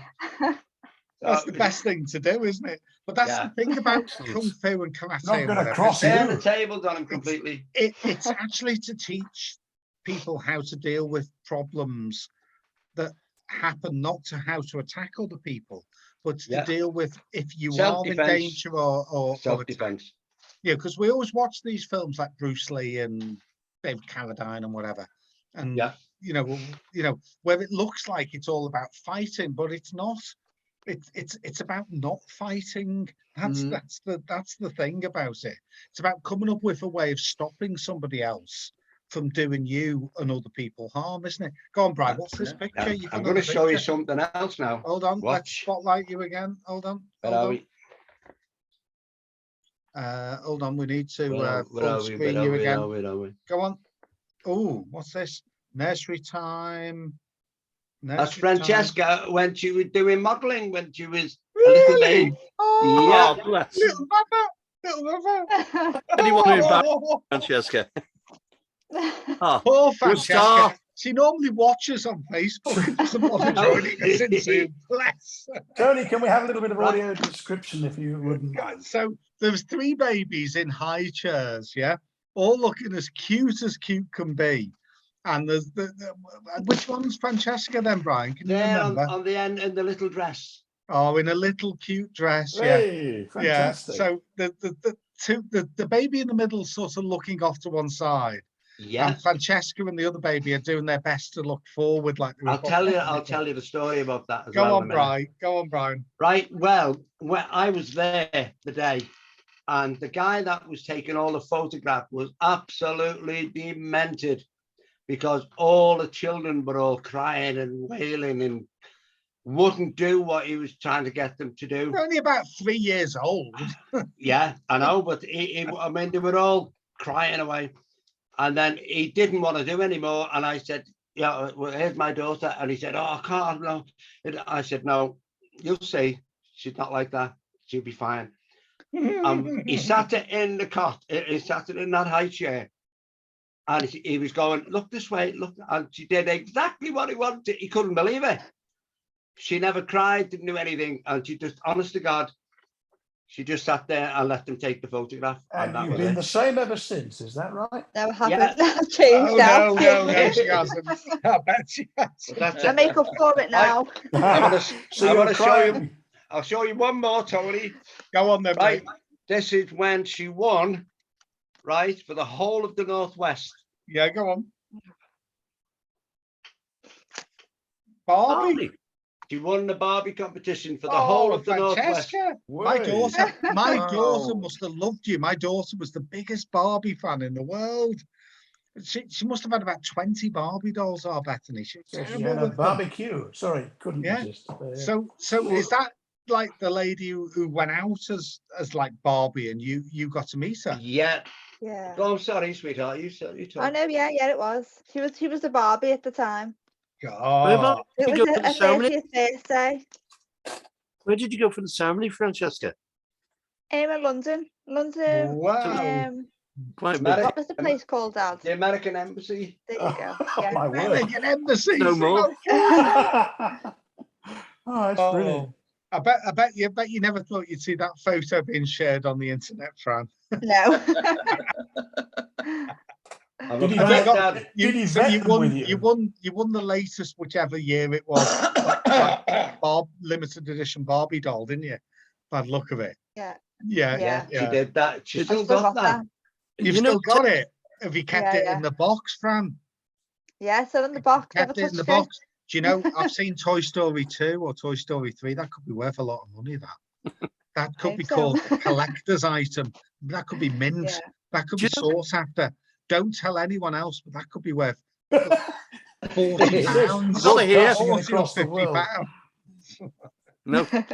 So was it like a pageant? Did you have to go up and down a catwalk in various costumes and all kinds of stuff? No, it was just like a part. It was like, because it was her 30th birthday. So it was like a celebration for her, really. So we got to drink tea and have cake, and we had like a pink limousine, which was amazing. Oh. So we got to go in that as well. So that was See, good. boys have to do That's amazing. We have to make do for pink Cadillac. We don't get a limousine. No, it was a limousine, yeah. Great song. Pink Cadillac. Who did that? Great song. Oh, that is so cute. That is so cute. Brian. Yeah. Hello. The other thing about you is that as we've found out tonight, you write things as well as draw things, don't you? I do, yeah. Have you managed to delve into your little archivings and find another poem maybe that you could share with us? Just one sec. It can be one you've done before. I mean, we you don't have to be totally original every time we put you on air. Yeah, I'm just going to show you this before we go on to that. That was the letter that Francesca got when she was little. Oh, go on. Where is it? Something public, Cartmel Public Relations, yeah. 1993, dear Francesca. Oh, Congratulations. I'm pleased to say you're one of today's winners in the birthday party at the American Embassy. Loving it. Yeah. well done. That's super cool, that, right? 1993. So I just thought my to, gosh. a bit of Yeah, I mean, you're very lucky because they've closed most American embassies in the world. I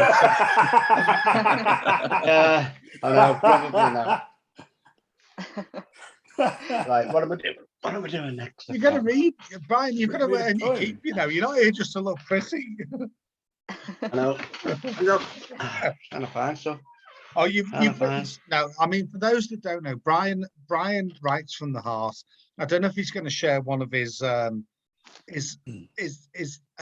to. I mean, the love poems, but I don't know who they're for. He never says. Any women.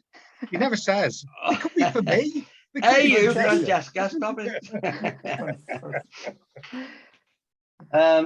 Brian is a genuine romantic. He really is. Oh, I am. I mean, Terrible. For the start, Terrible. every time he goes out, he texts me when he's been out, or he sends me a message and says, I'm out in such and such a place. I'm having a nice time with 3 ladies, or 4 ladies, or 5 ladies.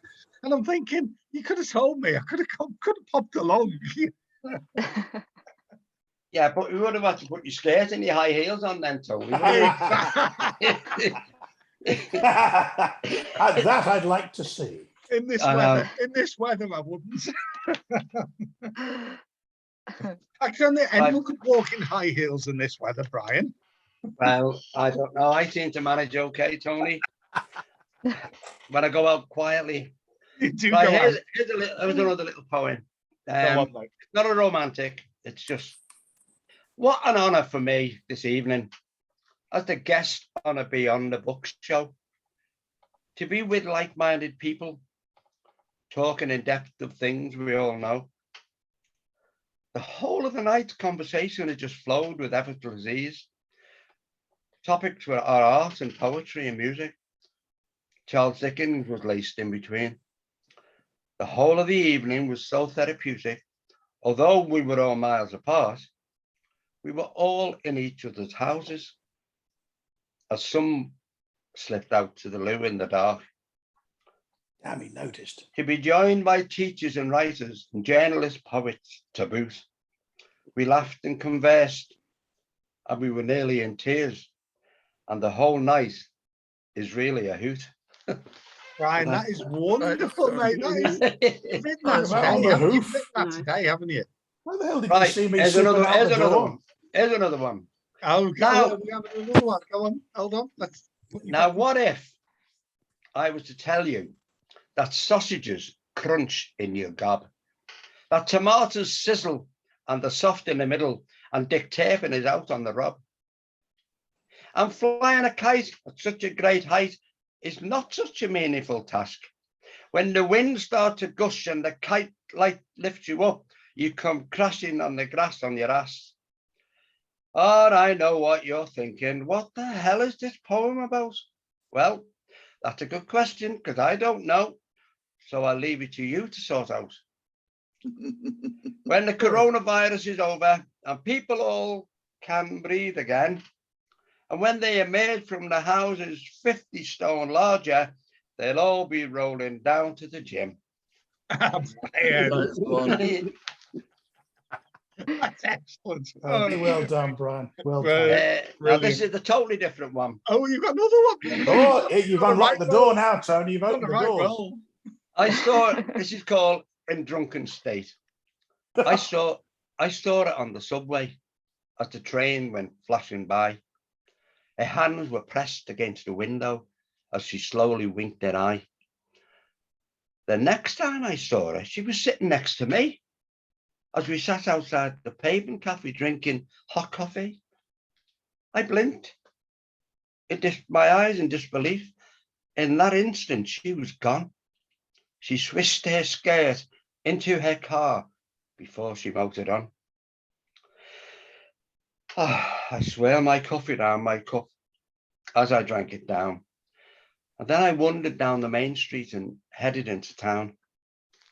I soon drifted off into my mind, thoughts spinning round my head. Oh, hang on. Why the hell am I sitting here? I thought I should be home in bed. With a heavy head and drunken state, I began to slowly rise, and then saw framed within the doorway such pleasure to my eyes. A silhouette of beauty came sweeping across the floor. She sat me down. She lifted my chin so slowly, and she began to grin. Her soft, warm fingers held my hands and then stroked against my cheek. She pressed her lips against my mouth and then began to speak. The words cascaded from her tongue. Her gentle voice of dulcet tones breathed heavy in my ear. She whispered, sweetly, take my arm and come with me, my dear. Oh, Brian. Ooh. Brian, fabulous. Told that when I've been drunk before. I've been told many things, but never that. So, Fran, you may have been watching us, but you weren't joining us at the very start. So, my friend Karen, it's her birthday tomorrow. So we're going to have to sing again. Again. We're going to have to sing again. Are you ready, Andy? I am. Well, off you go. Happy birthday to you. Happy birthday to you. Happy birthday, dear Karen. Happy birthday to you. Thank you. It's the most discordant version of it. Happy birthday, Karen. I thought it was an achievement. I thought it was brilliant. Anyway, Brian, listen. I've got one more poem. Oh, go on. We'll have another poem. Let's have another poem. This one is called How Fabulous Are You? These are all new ones, aren't they? Well, yeah, relatively. I wish the boss was here. Oh, yeah, well, she can watch it on playback. We will get this one up on YouTube and last week's, because we didn't load last week's. How fabulous are you? And I've titled it The Mystery Poet. You gave me no reason to feel as I do, and yet I feel so excited in the presence of you. I feel that I'm floating inside out of space. Why should I be thinking of you this way? You walk in a room and my heart stands still. I want to love you, but I know you never will. How can this be happening to me? My aching head is spinning 1, 2, 3. I fell in love with your beautiful face and your elegance and your charming grace, the way you walk and the way you talk and the way you glance and your lovely stance. So sexy in a natural way, intelligent the things you say, the classic way you play guitar. I guess I'll have to love you from afar. Just like the butterfly has to fly, too near the candle, it has to die. And the reason why I feel so sad is you are the love that I never had. Goodbye, with love, forever. That's that one. Brian, that is just stunning, mate. Maybe I wish the boss. Yeah, no, I can't tell her that one. Goodness me. Right, last one. Hold on, Brian. Just before you do another one, we're just going to play this. Sorry.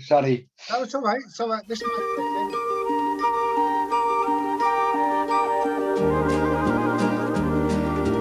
Love is like a butterfly, as soft and gentle as a sigh. The multicolored moods of love are like Aladdin wings.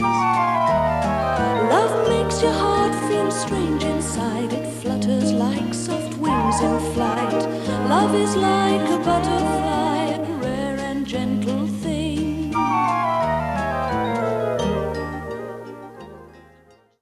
I sort of hope that fits in. That is my dear Who friend. remembers that program? Oh, Brian, do carry on. That is my dear friend Carla. That was Carla Lane. Oh, right, where are we? I mean, one of your poems, you've written about Carla in one of your poems, haven't you? I've got to find that, Tony. Okay, well, you can find that at leisure, mate. You can find. There is Carla and I. Oh, come on. Right a bit. Oh, other way. Sorry, hang on. I'm messing things up. No, don't worry, mate. No, it's hard. Sorry. It's whether it's your right or our right, isn't it? So that is look at Brian back then with his tash. Get a tash. And the Aw. There's Carla Lane. Yeah. What an act. Aw. And they're the little flowers that I gave for her. Yeah. I mean, you knew Carla extremely well. In fact, you used to go and stay with her, and you I were did. say hung out. You were with her a lot when she was, Yeah, well, writing. And we became very good friends. I just loved her to bits. She's a lovely, lovely woman. That was her house. That's where she. That was the entrance in Holland Park. yeah, So, I mean, and when I first met her, she invited me to stay over.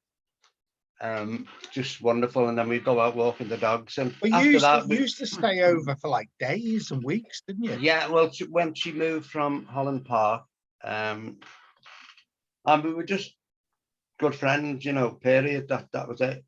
But because I wasn't in awe of her as who she was just a Scouse girl, and that's why we got on, because we just understood each other. Did you ever draw for her, Brian? Yeah, I used.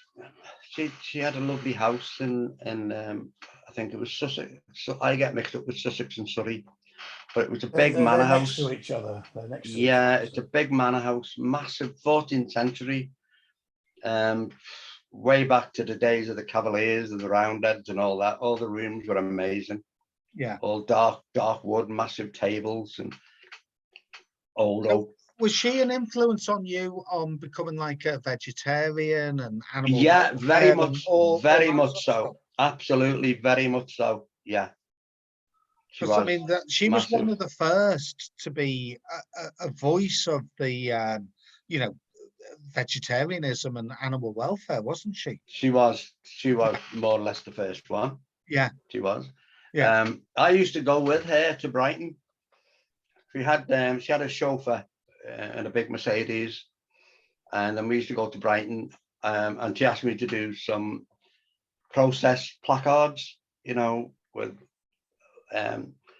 ban live export of animals and things like that. And yeah, so great times with her. Yeah. Well, and it was always fun. It was always fun. Well, I'm going to quickly play something that we're not going to play all of it because it was sort of something that she was obviously working on, with Linda McCartney. With Linda, yeah. Who was friends and married to Paul McCartney, not our Macca, the other Macca. You wish. Yeah.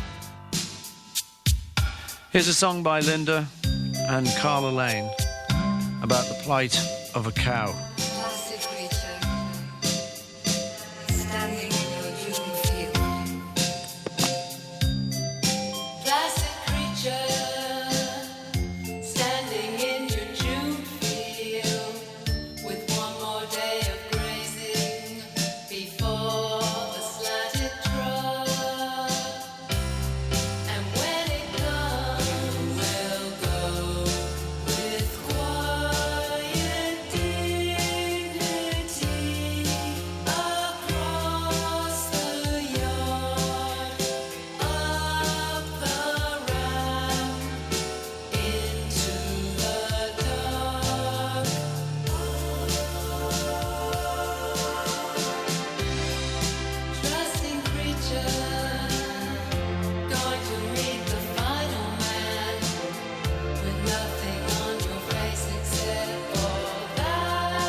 So, I mean, that probably wasn't recorded in 1997. It was probably recorded before then, but it seems to be something that Paul McCartney put out as a radio show. So, Andy, being a bit of a Beatles personage, were you aware of that? Yeah. It was, I think, about 1994-5. Yeah, that sounds more likely. Yeah, he did a thing called Ubu Jubu. That's right. A radio program. It would have Linda doing a recipe, and he'd have tracks, or he'd have like where he demonstrated something like, say, a musical instrument or whatever. They only really released a few of these in serial form on 3 singles from Flaming Pie. Yeah. And the 3 singles were Young Boy, The World Tonight, and Beautiful Night. So you had tracks on the longer version of the Ubu Jubu CD, which were issued through Best Buy in the States, but over here it was in serial form on a CD version of each single. You know, pity really, because they were actually quite entertaining. But we stopped doing all that when Linda passed on. Yeah, well, that I mean, I don't know anyone else who went, but I got to go. Well, Karen came with me. We went to see the Linda McCartney exhibition in Liverpool. I went 2 years ago. Karen, was it? Yeah. It was a year ago. It was when we were allowed out at the period between when we weren't allowed out and we were. But Karen came over to Liverpool. And was your daughter doing an interview at university or something? I can't remember now. No, I just came over. You just came over? Yeah, but we had a lovely day. We were on to Formby and Crosby, didn't we? And then we went to the Linda McCartney exhibition at the Arc. In fact, we went to the Walker, and then we went to where they had the exhibition. It was fabulous, wasn't it? Oh, it was brilliant. I mean, but we were in masks and we had to be like 5 foot away from everybody as we walked around. But it was really, really, really good. Unforgettable, Hopefully, at some point, these things will come back. So, Uncle Brian, you said you would sing for us. You know, well, do you want me to play the intro to a song and you're going to sing it? Okay. It's that time of year, isn't it, Brian? Okay. I want to show you something else with what you've just talked about. You see, please do, mate. Please do. You mentioned the plight of the cow. Oh yes, yeah. Right. Well, when I used to stay at Carla's, I used to have like the left part of the wing upstairs, and you know, it's just fabulous. And I'd take me brushes and me paints and me canvases and everything. I used to pull them on. I used to go with loads of stuff. And she used to ask me to do that. And then I'd just paint some pictures of cows and things for her, and I'd say, take that and auction it. She used to auction it off in the Devonshire house. Oh, brilliant. You know, and then she'd come home and she'd say, Brian, I sold that painting. And I'd say, well, keep it for your charity, you know. So anyway, I did this painting. And you just said the plight of the cow, because this is the plight of the cow. Oh, wow. That is really, really, really good, Brian. Yeah. Well, Carla loved it, and she asked me to paint one for her. So I painted one for her. And she loved it. And then I said, it's in acrylic. And she went, oh, Brian, I wanted one in oils. And I went, I want one in oils, she went. So I said, okay. So I painted another one in oils, exactly the same as that one. So when you, I mean, obviously as an artist, I mean, you must start with like pencil or pen and paper, but I mean, is acrylics your thing, or I mean, what? No, not really. Let's do that a little bit, Brian. Tell us. I like the challenge, I suppose, and I'd never used acrylics when they first came out. I didn't know what the hell they were, and I'd always wanted to use oil, so I taught myself basically. Originally, it was just drawing with a pencil. Yeah, you know, or anything at all that I can get my hands on. I mean, and then watercolor. People watching could possibly see behind you are some of your sketches, illustrations. I mean, you've illustrated books for various people, including the lady Denise Robertson and Denise Robertson. Yeah, this lady here. Hang on. He was the agony aunt on Granada TV, Brian. Yeah, that's it. Yeah. That was Denise Robertson. Yeah, I mean, you were guest of honor at her funeral a few years back, weren't you? Basically? Yes, I was. Yeah, she absolutely 2016. Wonderful woman. 5 years ago, yeah. But her son, is it Mark? Mark Robertson, yeah. You've done illustrations for a couple of books for him, haven't you? Yeah, well, Denise asked me first, And her book is, I think it's on Amazon. It's called The A to Z of Love, Sex and Exasperation. Oh, I remember that book. It was, yeah, and it's still on Amazon now, but it's under Denise's name. But I did all the illustrations. I did one complete set, and then the publisher changed their mind. He wanted more of a cartoon style. Yeah. So I remember Denise ringing me and saying, Brian, she had the most beautiful, soft voice. And she'd say, oh, Brian, I'm awful sorry, you know. She said, but the publishers wanted it in a more of a cartoon. And she couldn't apologize. And I said, don't worry, I'll do it. And so I just scrapped all the other ones that I'd done. And I did a complete new set. And then I got a letter off the publisher made up with them.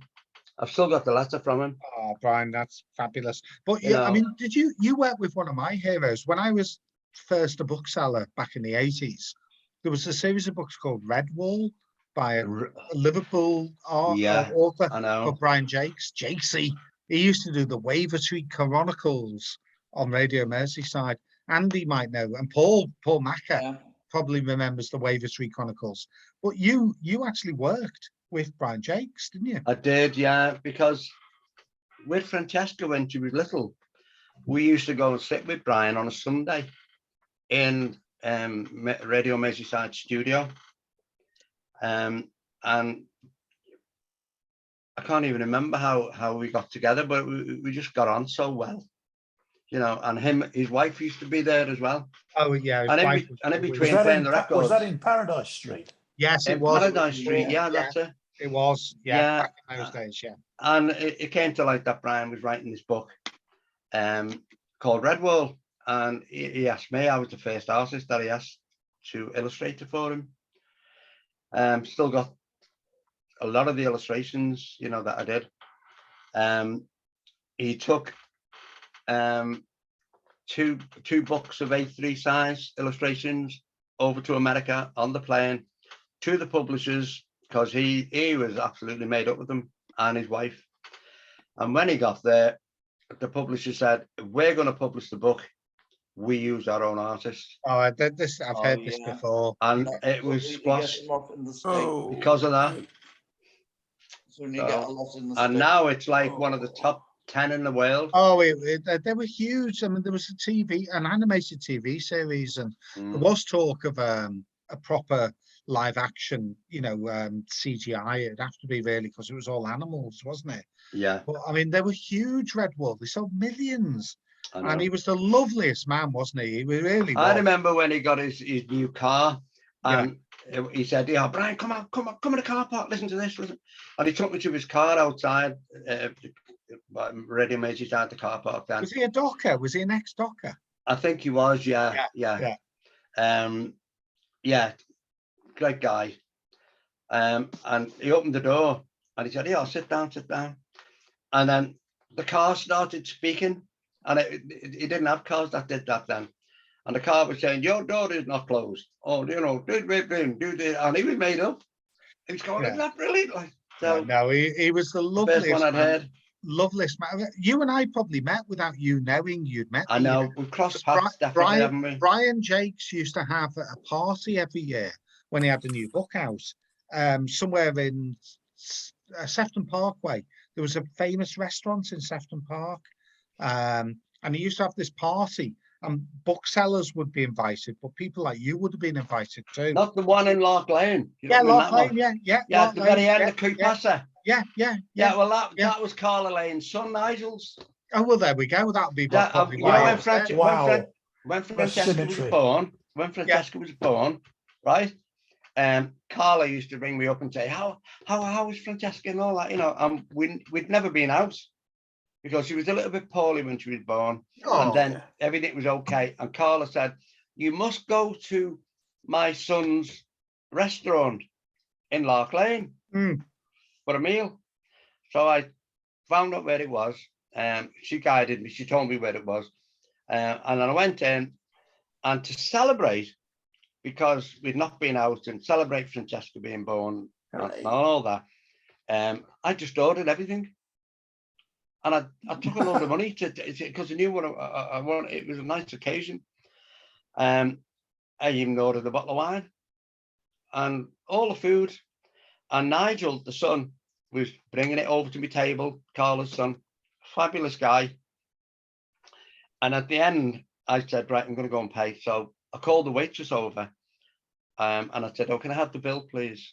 So she said, oh, one moment, I'll be back in a minute. And then I waited and I waited and I waited, and she never come back. And I called her back over again and said, oh, I'm awful sorry, I've been a bit, I'll call you in a minute. Like that she was, just walking away again. So I was sitting there going, and we waited and waited to pay this bill. And then in the end, I got up and I went to the counter, and Nigel was behind the counter. And I said, Nigel, I said, yeah, I've come to pay the bill. And he leaned over. It was like a tree, one of those indoor tree things. That's right, and he parted it with his hands, and he leaned forward and he says, when my mummy says there's no bill, there's no bill. Like the boss. So Carla had told him not to let me pay, and I didn't even know that. It's not the most wonderful thing. That's brilliant. Oh, Yeah. That's brilliant. I was the only person. Oh, there's Carla. Look. Oh, hold it up to our oh. she was just the most wonderful. Beautiful. I can see her across this. She used to sit at the table like that with me.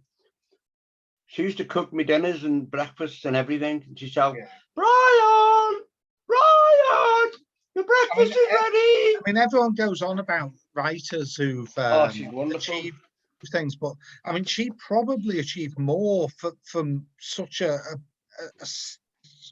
normal, situation than anybody. Yeah, that's what I did for her animal line. Yeah.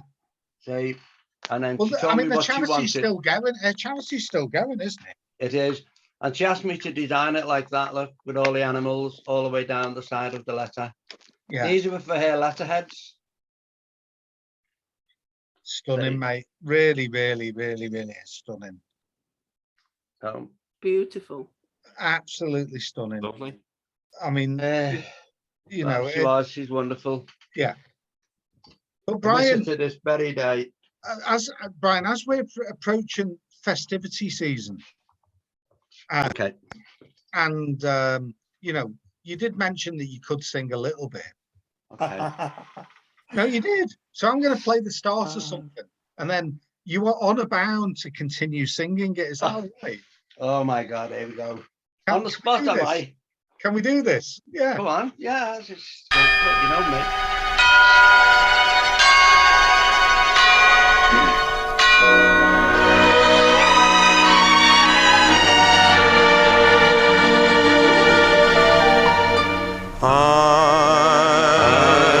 I'm dreaming of a white Christmas. This is for you, Francesca. Just like the one we used to know, where the treetops glisten and children listen to hear sleigh bells in the snow. Oh, I'm dreaming of a white Christmas,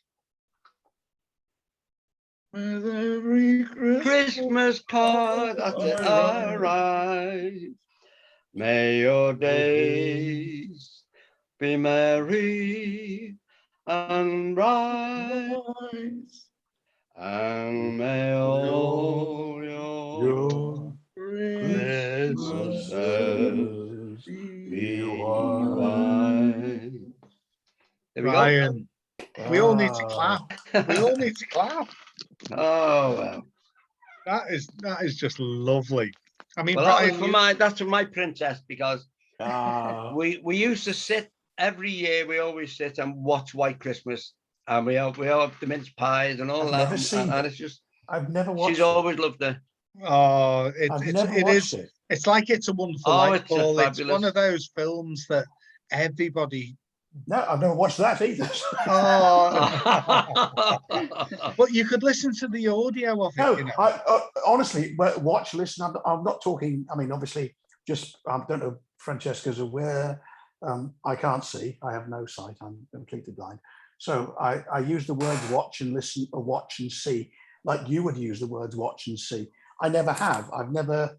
Oh, you've I've got never to do this, Paul. You've got Oh, to. I think the boss has some plans Yeah. around that idea. She's not with us tonight, but No. I think she's got some ideas around that. Yeah, no. I mean, White Christmas and It's a Wonderful Life are just. They are must watches or must sees, must experiences, aren't they, folks? I mean, I've never watched A Wonderful Life properly. Well, you know. Brian, you must, because it's really maybe odd, watch it isn't it? together. You and Paul and Zoe must hook up and make it an occasion. I mean, let's just run round the room. Macca, I mean, what's your view on It's a Wonderful Life? I don't think I've watched it end to end. Really? I've seen various highlights of. Oh no! I've walked through the room when it's missed the beginning, sort of thing, and I don't. I thought you'd have been there at the. I don't like missing the beginning of something. So Yeah. you know, if it's I'm like already that. playing, I'll say I'll catch it next time. Yeah, Karen Casey Sunshine. You must. Yeah, you- I like it. Yeah. Yeah. I very much like it. Yeah. James Stewart, isn't it? Oh, it's fabulous. Yeah. Yeah. And Andy Hesford can probably sing a song from it. There isn't a song in the score. Oh no, hang on, there is. There is. Buffalo Girls, when you come out tonight, come out tonight, come out tonight. Buffalo Girls, when you come out tonight, to the light of the silvery moon. Yeah, that's the one. But I'll tell you, I love it. I mean, I'm not going to give away the plot, but it's basically about an angel trying to earn his wings. Yeah, and he gives the center character James Stewart a chance to actually sort of. Well, he's trying to kill himself, isn't he? Basically. No, you're giving away the plot. Don't give away spoilers, Tony. Spoilers. No, but I will say this: the preference I have, out of all the Christmas movies I know, is probably the original Scrooge with Alistair Sim. Oh, my dad. Yeah. That is my dad's favourite film. That's the best one. He can't make his mind up whether he likes the recoloured version or the black and white version, because there was a period where they did that with Laurel and Hardy and I do Christmas like Carol and all that, didn't they? the Michael Caine. I like his version. The Muppets have a good go. Muppets The Muppets is fabulous. The Muppets Paul. version is fabulous. It is. I love that's brilliant version.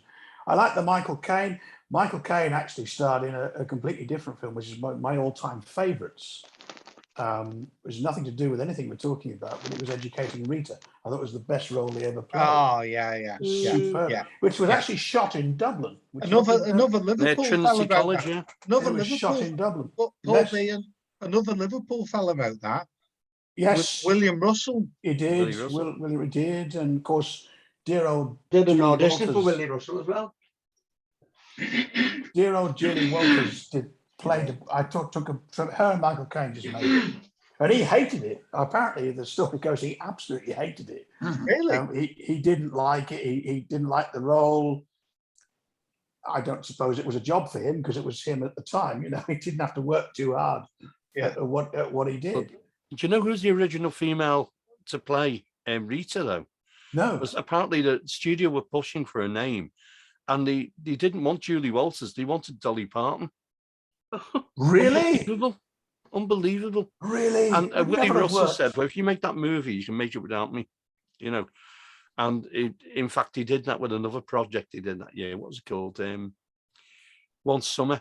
He Oh, actually yes. withdrew the name because the casting wasn't to his liking. Yeah. But they basically kept the Liverpool production together, but Michael Caine had to be attached to it, or otherwise they couldn't have got any money.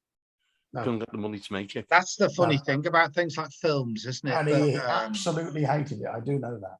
Yeah. I'm Yeah. aware of that. Anyway, listen, we're going to play another song for Brian while he's Yes. composing Sorry. himself. I have to go.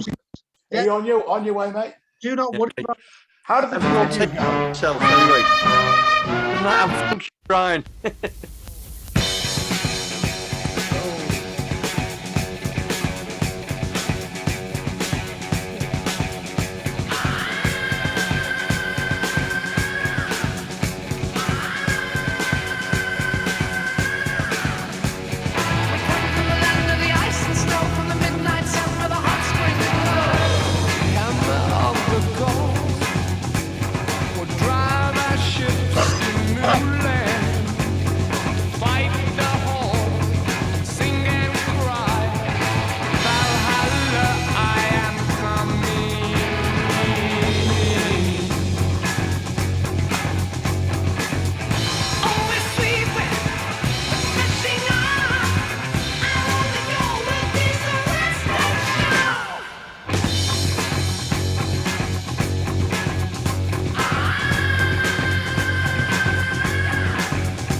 Brian, Love it.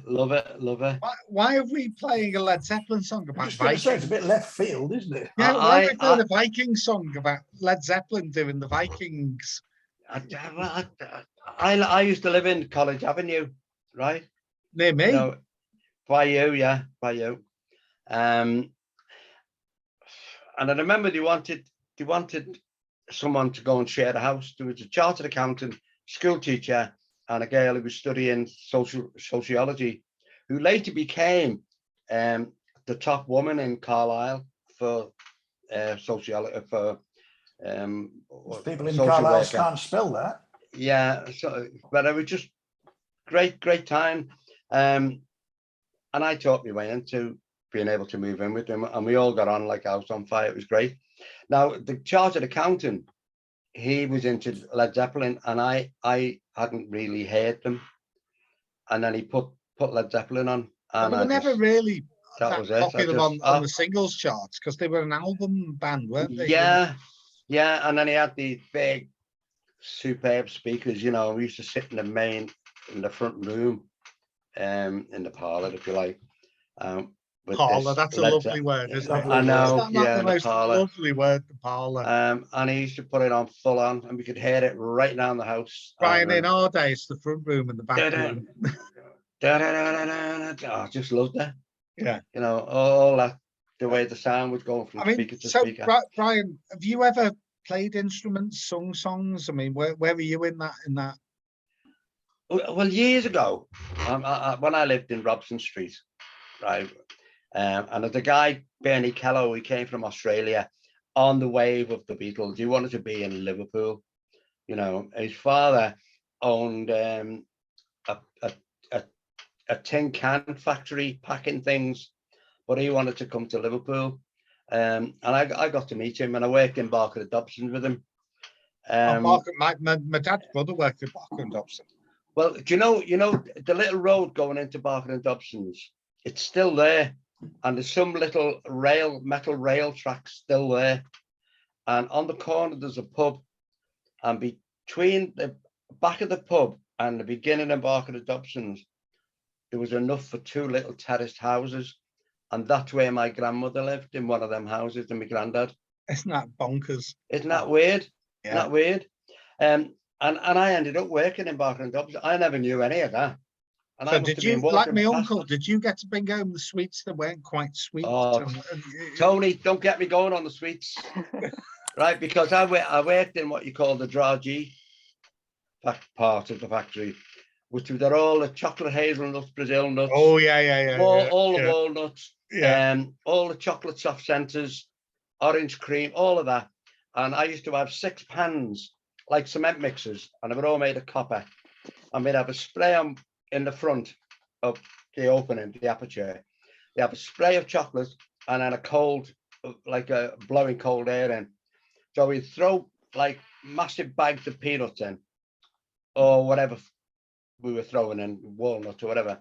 And then we turn the chocolate on, and it'd spray as the whole thing was running around like a cement mixer. And it'd overlay the peanuts with little bits of nobules of chocolate. Yeah. And then we'd have to cool them down because they used to get so hot.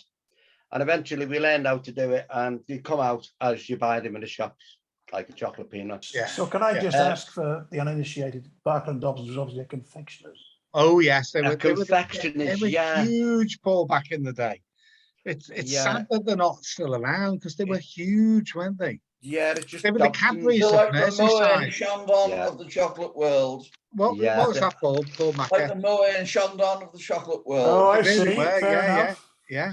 Well, people used to say, "Oh, can you bring us some chocolate home?" You know, so we had to devise little ways of getting the chocolate out. Well, the lads come up with all kinds of ideas, but I think I beat them, because I'd make a tray, about say 1.5 inches thick, 2 inches thick, and I'd fill it with peanuts, raisins, sultanas, anything at all, walnuts, everything, and I'd soak the whole lot in chocolate, and then I'd leave it in the cooler to cool down, and then I'd break it up, and then I get little plastic bags with the little clip on them, and I'd put the chunks in, and I put them down my pants. Oh, Right, nice. I put them down my pants. Right, by the time I'd come out and gone home and They walked melted. and everything, They melted. they'd melted, but they'd melt to the shape of me bum, right? And they'd melt to the shape of me crutch and me hips, right? Darren. Well, it was so funny. I'd take these bags out and they were all these funny shapes. Right? Is that where the word Now- misshapes came from? Yeah, probably. And then her friends, they come round the next day and they all knew, oh, have we got any chocolates, Brian? And I'd go, yeah, well, you can have some of these if you want. And I'd take these that have been in my crutch or on me. I hope you had them in the fridge. And then they go, they're a funny shape, these pieces of chocolate, Brian. I said, yeah, but they're all right, you know. I didn't tell them until they'd had them. and they'd say, how do you get that shape? And I'd say, well, the one you've got was just round this area of me. And they go, but it was funny. It was funny. My dad's brother used to work for Barker and Dobson, and we used to get all the broken sweets and whatever. But he also drove the wagon that delivered the melted chocolate to the factory. Really? And yeah. And that wagon used to have to take a detour on the way home.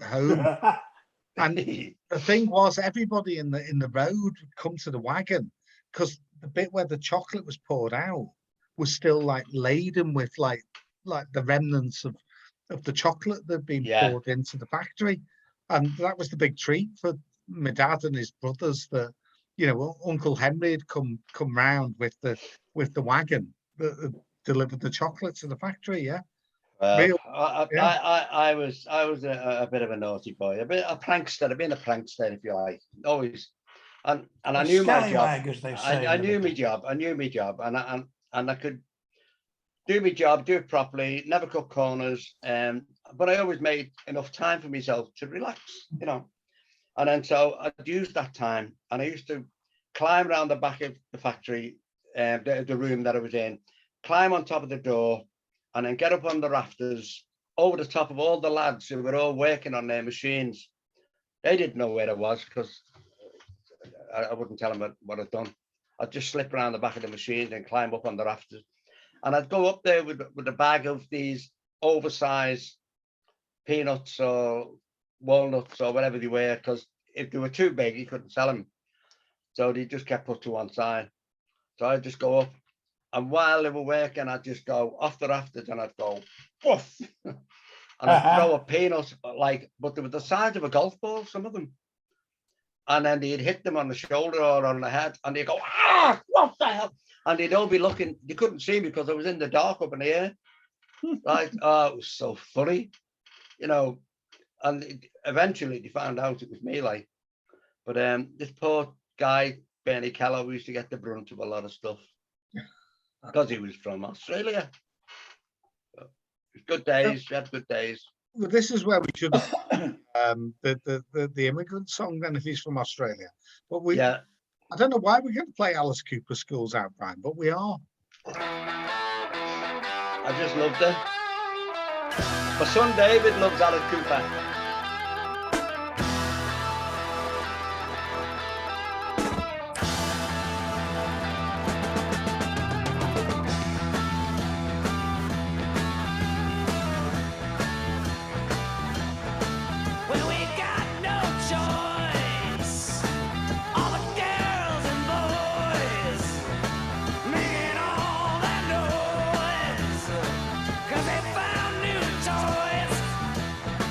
Well,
So Brian, that was 1972 or 73. Yeah. But I mean, that must have been quite a wake-up call to people back then. It was. But it's my son David loved Alice Cooper. He's still going. He's still going, right? Well, this is one of their early albums. Look at it. Okay, hold on. Let's put you on. Hold it up again, mate. Yeah. It's made of cardboard, a bit of brown paper. Oh wow. Yeah. It's just fallen to bits. Yeah. Take corrugated paper. Yeah. I'll open it up. And there's the album inside. Oh, blimey. I mean, that's got to be a genuine collector's item, Brian. I think so. It's fallen to bits, like. But it's just in like brown paper corrugated card. So which album is that then? Institution or the Institute of Nude Wrestling. Wrestling. Oh. Hey. Well, they've got their clothes on the cover. On the back they have it, look. We can't show the back then. No. And there's the album. I think it's on purple vinyl or yeah. It's in good condition like the album. Yeah. I mean, that even with the cover being slightly worn, that could be worth a few quid, you know, Brian. Yeah, I thought, I know I've got a few like that, Tony. Yeah. A few old ones. Do you remember the George Harrison one he did? Everything Must Pass or no, Bangladesh. Oh yeah, the concerts for Bangladesh. Yeah, that's 79, wasn't it? Yeah, I've got that one. Yeah. But at the time, I was smoking, wasn't I? Oh dear, don't be doing that. And I put the album on, and a cigarette ash fell off my ciggy, and landed on the album. Oh no! And so every time I play it goes. Yeah. No, that doesn't make it worth more. That just makes it worth nothing. I know. And so gradually it gets less and less as I play it. Like, but oh, so have you still got a record player? I've got two. Yeah. I've got two. Yeah. Yeah. Susan and David bought me one, which I've still kept hold of. And then I've got a very old one. You know the like the aluminium one with the wood. Oh, the wind up with the wind up handle. Oh, you no, the little dog looking into it. Yeah, no, it's not that That old. was HMV, wasn't it? But yeah, it's oh, I've forgotten that. I can't think of the name of it, but it's like it's got like Dansette. What's Dansette? No, it's got a Francesca got a Dansette in her attic if it's still there. Because I bought it years ago for her. And I hope it's still there. They were the big thing. They were the big thing back in the day, weren't they? Dansette, yeah. And it was a red one. And it was a red one. I'm due to inherit a Hacker. A Hacker? Which they were the original 78 really players. My father has a handmade. Well, it was our family. He's got the Hacker, and apparently he still has the records to go with it. Wow! I mean, the sauce after now, things like that. Papa Piccolino's in there. Papa Piccolino. Who remembers that? All over Italy, played his concertina. Papa Piccolino, Papa Piccolino. He plays so merrily with every concertina. Papa Piccolino, Italy. Hey! All over Italy, the dirty carpites into Milano, into Milano. That's the one. Love it. Poor Francesca doesn't know what language is being spoken now. It's cod Italian before you would fan. Anyway, listen, Brian, you are a huge fan. Oh, hello, come in. Oh, me ears. What happened there, Tom? Does this feel like it?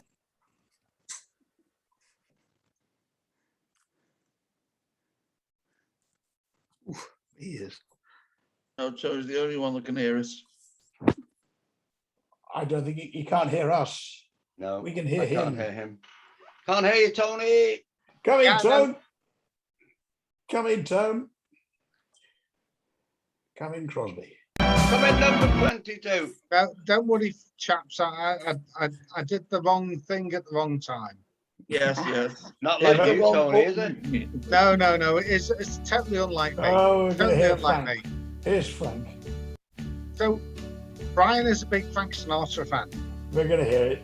No, we're not having that one. We're going to play another one. Yeah. No, we're not playing that one. That one. No one likes that one. So no one likes that one. But you can't stop it. Stop it. Of course we can stop it. Stop it. I'm going to find the one I was going to play. Stop it.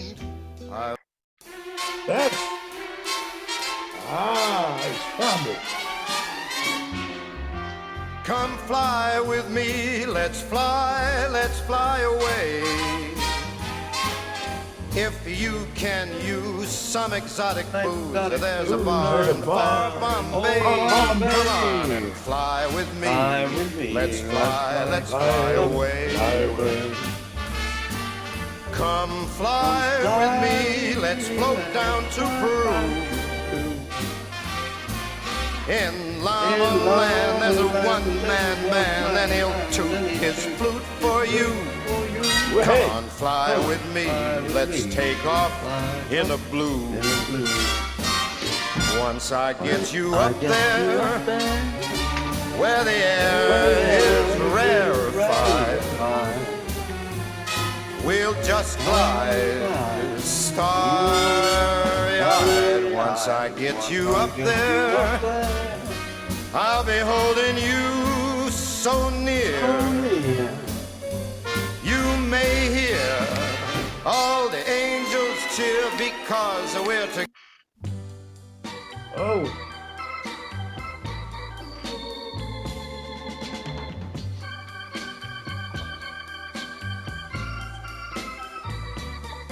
That's life. That's what all the people say. You're riding high in April, shot down in May. But I know I'm gonna change that tune. When I'm back on top in June. I said that's life. That's life. And as funny as it may seem, some people get their kicks stomping on a dream. But I don't let it get me down. Love it. That was a... Oh, sorry, I was just playing. All right. Fly me to the moon. Let me play among the stars. And let me see what spring is like on Jupiter and Mars. In other words, hold my hand. In other words, baby, kiss me. Fill my heart with song and let me sing forevermore. You are all I long for, all I worship and adore. In other words, please be true. In other words, Oh, here we go.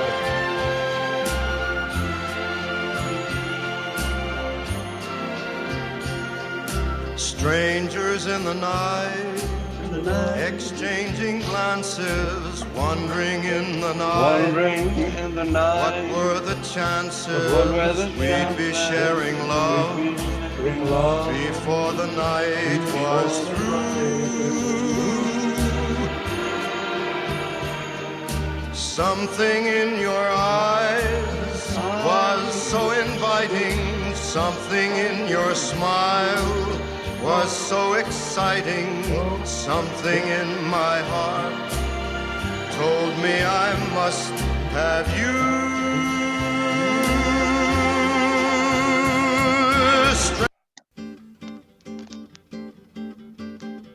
Francesca loves this song. I should hope so. It reminds us when we went to Saint-Tropez. And we used to sit outside the caravan, didn't we, sweetheart? And I used to play this song. My Little Princess. Tall and tan and young and lovely, the girl from Ipanema goes walking, and when she passes, each one she passes goes. When she walks, she's like a samba that swings so cool and sways so gentle that when she passes, each one she passes goes. Once she passes goes. But I watch her so sadly, so sadly. How can I tell her I love her?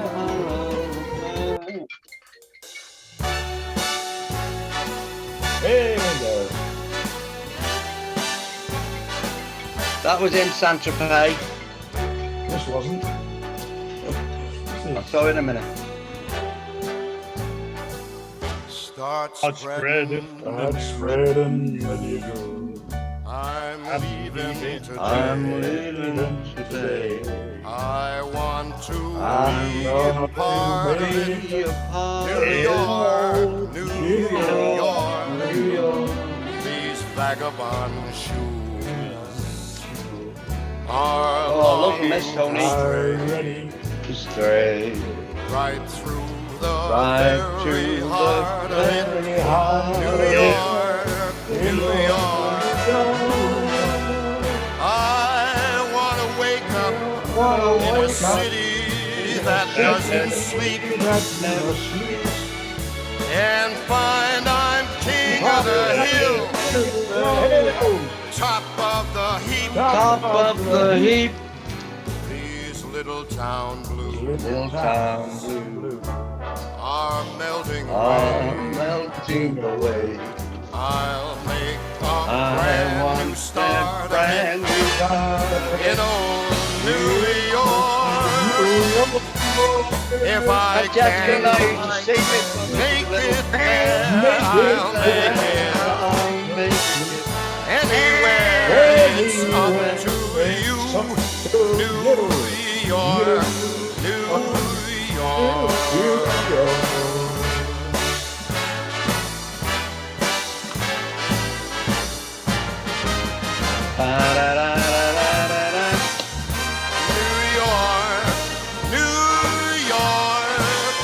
I want to wake up in a city that never sleeps and find I'm a number one, top of the list, king of the hill, a number one. These little town blues are melting away.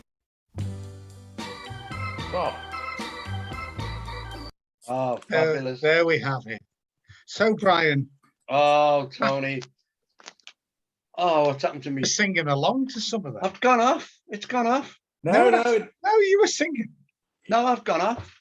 no, you you're haven't. still We there. can hear- we can hear you, mate. I've got a white screen. Oh, No, no, you're still there. we can still hear you, mate. We can I'm still gone. hear Still you. there. A number one. You are Hey, maybe number number one. one, yeah. Top Oh, of I'm the there. heap. Jeez, Ah, I'm back.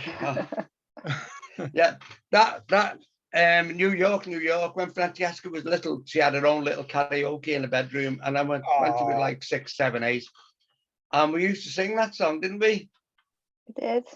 We So did. can I just ask, just for my benefit, Francesca, are you, Francesca, are you, as we speak, are you in the same place?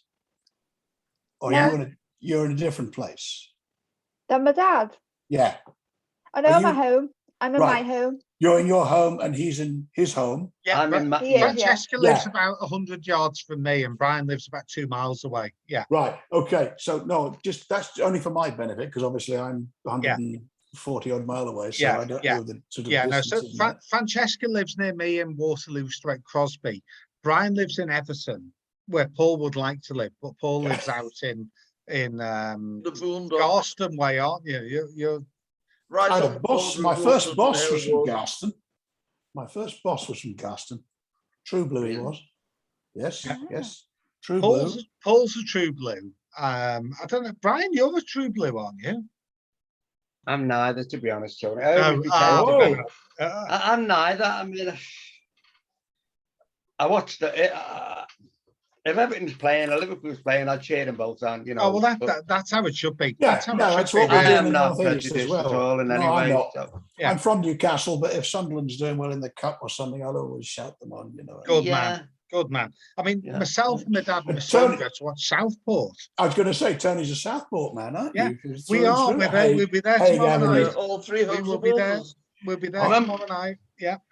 You were playing that song, Gave Me Panema, and I said, Yeah. Francesca, when we used to go on our holidays to France, and we used to sit out, there she is when she go mad if we show you this. Oh, go on. Go on, you got to do it now. No. Where are we? Go on. Where are we? Where are we? Do you know what he's going to show us? Where is it? Yeah, no, we can see. Oh, they are, look. There's little Francesca. Oh, no. On the beach. Would you like to describe that? Isn't that a lovely photo? Fran's just sat in the water. You know, when the water laps in, Fran's sat in the edge of the water.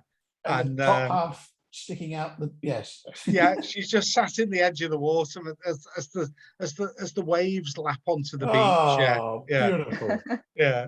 So yeah, that's my beautiful daughter. I must admit, we years ago when we went, I can't remember where it was. It was Dorset or Devon. We went on holiday, and the kids were about.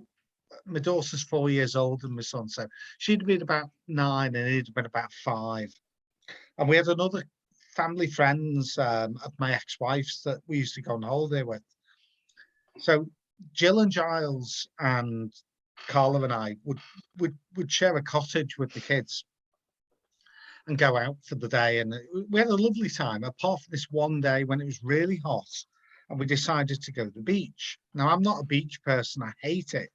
Don't like sand, and I don't like the sun because I'm like red hair, fair hair. Oh, of course, yes. Yeah. Yes. So anyway, Carla and Jill are sat there enjoying themselves, like reading magazines, sunbathing. Giles and I got landed with looking after like 2 8-year-olds and 2 4-year-olds, basically. Yeah. So the kids were quite happy. They were playing away. And Giles and I were like, grunting along. Just going to have a pint somewhere and just get out of here. Yeah, we weren't allowed to do that. So, you know, when the water comes in and it comes up to you like your ankles? Yes. Yeah, well, here's the thing. Being an idiot, I hadn't put any sun cream on. Oh. And I'm sandy-haired, fair-haired, red-haired, in that sort of bracket, yeah. Anyway, so we get back to where we're staying, and they're cooking. Carla and Jill are cooking tea, and Giles is sorting the kids out, and I'm feeling sorry for myself in my bedroom. Right. And I look down at my feet, and not only were they bright red from like the shins down, but I had these big orange boils on the tops of my feet. Oh my God. Yeah, I've got sun blisters basically, and so no. they were dead sore. I mean, I wasn't. It was severely sore. Anyway, so Carla sees them and says, "Well, you've got to go to hospital." Well, they'd all been drinking. Aaron and Jill had been drinking. Giles had had a few. I was the only one who hadn't been drinking because I was in agony. I had to drive myself. I had to drive myself to hospital. Yeah. Giles came with me. Anyway, so we're sat there and this nurse comes in. I mean, bear in mind, we're in our mid-30s, we're not young kids. And so this nurse looks at me and says, "Why are you here?" I said, "My feet are sore." She went, "Oh, what do you mean your feet are sore?" So I sort of showed her my feet and she went, "Okay." So she gets this scalpel and the saline solution. And she pours this saline solution on the top of my feet and goes, "Shum, shum," and slices these. Yeah. Oh, well, agony is the word. Agony. So she cauterized the tops of my feet. She sliced the skin where the you know when you get sunburned and it pusses up, Yes. So she sliced it off the top of my face. I'm feeling sore thinking about it. I felt sore. And then pour salt into the wound. Yeah, with the same item. Quite nice. Yeah. I got no sympathy for days. She still made me do all the driving around all the places we went. It was terrible. Oh, you couldn't wear socks. Well, even then, Paul, it was because the skin had been cut off. It was just red raw. That's what I'm saying. You couldn't wear socks. You couldn't wear anything. Yeah, I mean, I was an idiot for not putting sun cream on, but I've never felt such pain. Never felt such pain. Yeah, Brian's found another poem. Note to self. No, what I've come across. Sorry, Paul. Just one sec, Brian. Go on, Paul. I'm sorry. No. All I was going to say is note to self. Don't do that again. Exactly. That was all my quote. But I now wear socks in my sandals, Paul. Go on, Brian. Sorry, I stole your thunder. No, it's all right. I didn't mean to. I thought you totally. No, it was not. No, it was nothing. It was nothing. Okay. Right. We were talking about Carla before. Yes. And this is Carla with Francesca when Francesca was a baby. Oh, God. Oh. Can you see it? Hang on. Where are we? Yeah, we can. Yeah. God, look at that. Where is it? I can't. Yeah, no, we can see it. Yeah. Yeah. Do you blush this often, Francesca? And I can't see. I'm guessing that you are.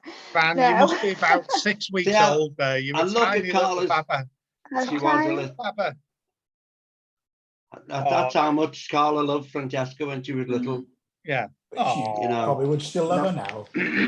Yeah. Now here's another very quick one.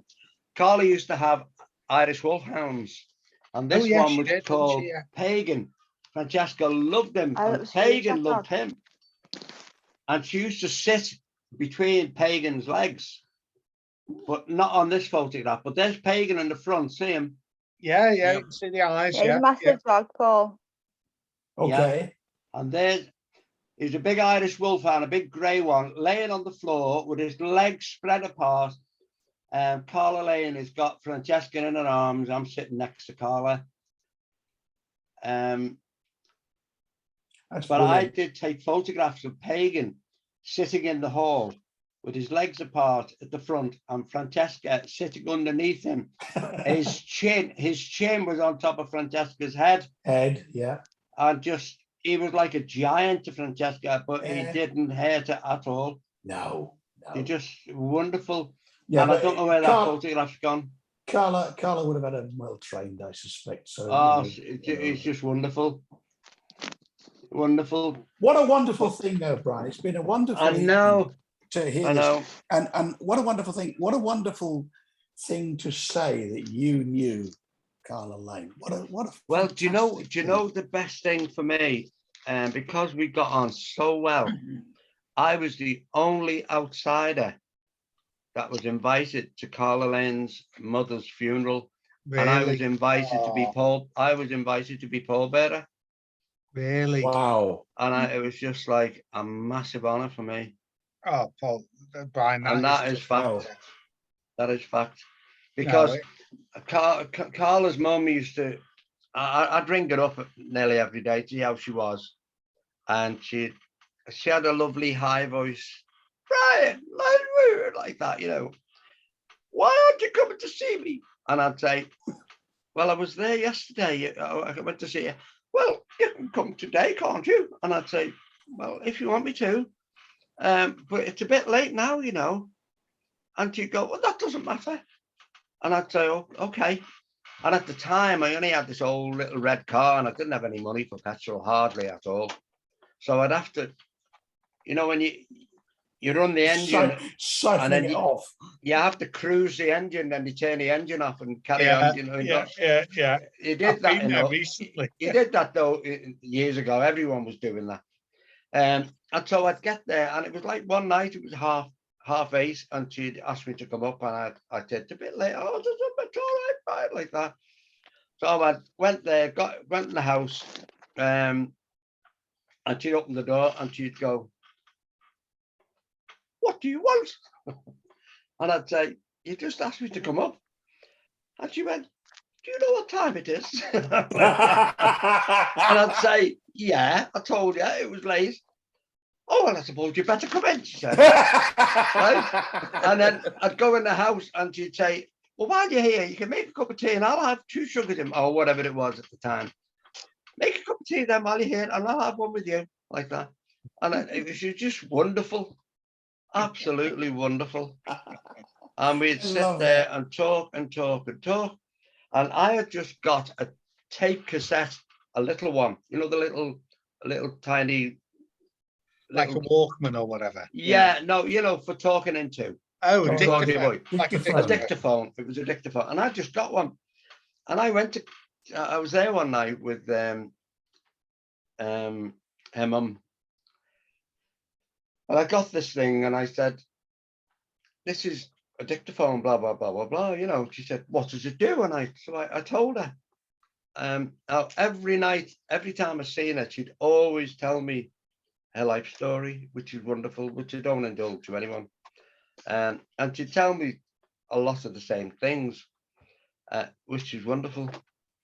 Big private memory. Her husband was a pilot on the ships, you know, the big ships coming in. Anyway, I got this recorder and I said, if you want, you can talk into the recorder and all the things that you say to me, you can record, I'll record for you. And I did that, and I gave the recording to Carla's sister, Marna, when I eventually, and I recorded loads and loads of stuff. The following week, she passed away. Oh, Brian, that's just terrible. And then Marna and a lovely lady, Martine, she sat quietly with me. She said, "Brian, how did you know?" I said, "I have no idea." Or like a sense. But something just said. Yeah. You record and that's the thing about people and life, isn't it? That you just don't know when that moment is ever going to be. And yeah, it was wonderful. I loved it to bits. Her name was Hive. Yeah, very elegant, very beautiful woman. Very elegant, dressed in like the 40s, 30s style. Very elegant, little beret on the side of her head. Yeah. And she'd say to me, I'm just going to get changed, Brian. And she'd go off into her bedroom and then she'd come back and she'd go, how do I look? Like that. And I'd be in the back kitchen in West Derby when she lived in West Derby. And she'd stand there and she'd pose by the side of the door. And she'd say, and she used to look fantastic. Oh, I know. And I said, oh my God, you look amazing. Yeah. Beautiful lady. Great memories for me. Lovely. I tell you what, it's been wonderful. It's wonderful to hear them. Yeah, no, Brian, it's been an absolute Wonderful treat of a conversation. Do you know when I'll just say it briefly, if I can show you these. Yeah, of course you can. Do you remember Russell Harty? I do. Oh my word! Yes. Right, Russell Harty. Right, well, Russell, Carla phoned me. Well, I phoned her or she phoned me, and we were talking when she was in West Derby. She was coming to West Derby to do some filming. Her mum lived in West Derby. Carla was living down south in London, Holland Park, maybe at that time. And it was Russell Harty was going to film in Liverpool. Well, he was huge back in the day, wasn't he? Oh, absolutely, massive. He was the first. He was a big host, you know. So he comes to Claremont House, and Carla invited me. She said, "I want you to be on the film, the video." She said, I want you to take your easel with your paints and your canvas," she said, "and sit at the Albert Dock. And I will come round with Russell and the television crew, and I will introduce you. I will introduce you to them. I want you to be sitting there painting or drawing or whatever you want to do," which I did. So as I was sitting there with my easel out and the canvases round, and Carla comes up with Russell Harty, and Carla says, "Oh, Russell, I wanted to introduce you to Brian. Now, Brian is one of my favorite people," and like that. And I was like, so blessed, you know, that she took the time to do that. And then Russell Harty came over to me and I stood up and we shook hands and, you know, what are you doing? And it was just a great conversation. And then I got invited back to when he'd done all the filming in the Albert Dock. And I went upstairs and everyone was at this big long table. Russell Harty was at the far end with Carla. And then as I walked in, Carla said, "Oh, this is my friend Brian again," you know, to everyone. And then Russell said, "Brian, what is it you would like out of life? Fame or money?" And I stupidly went, and I don't know, fame. Was it? Wrong, he said. Get the money first. The fame comes later. That was Russell Harty saying that to me. Sadly, quite apt, really, isn't it? Yeah. Now, after that, we all went to West Derby Village. Maybe that was the following day. We went to a pub in the village. I think it was called David's Pub. So I went there with the producer and Russell Harty and all that. I've got photo. I don't know whether those. Yeah, there's the photograph. Yeah, there's me, Russell Harty, and the producer. Wow. And that's in West Derby Village Pub, the David's Pub, I think it was called. God. I mean, it's so nice to see a real photographs, Brian. I mean, we all share stuff on Facebook and Instagram and Twitter these days.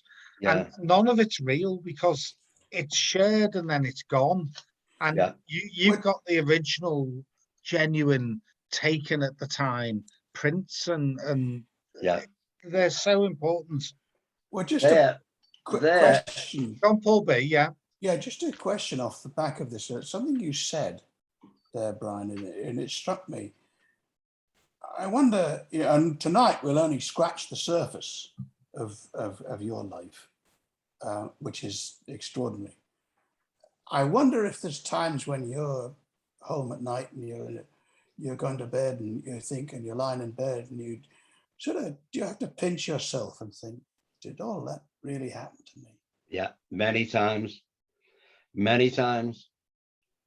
You know, what are they? Because I've met some extraordinary people, and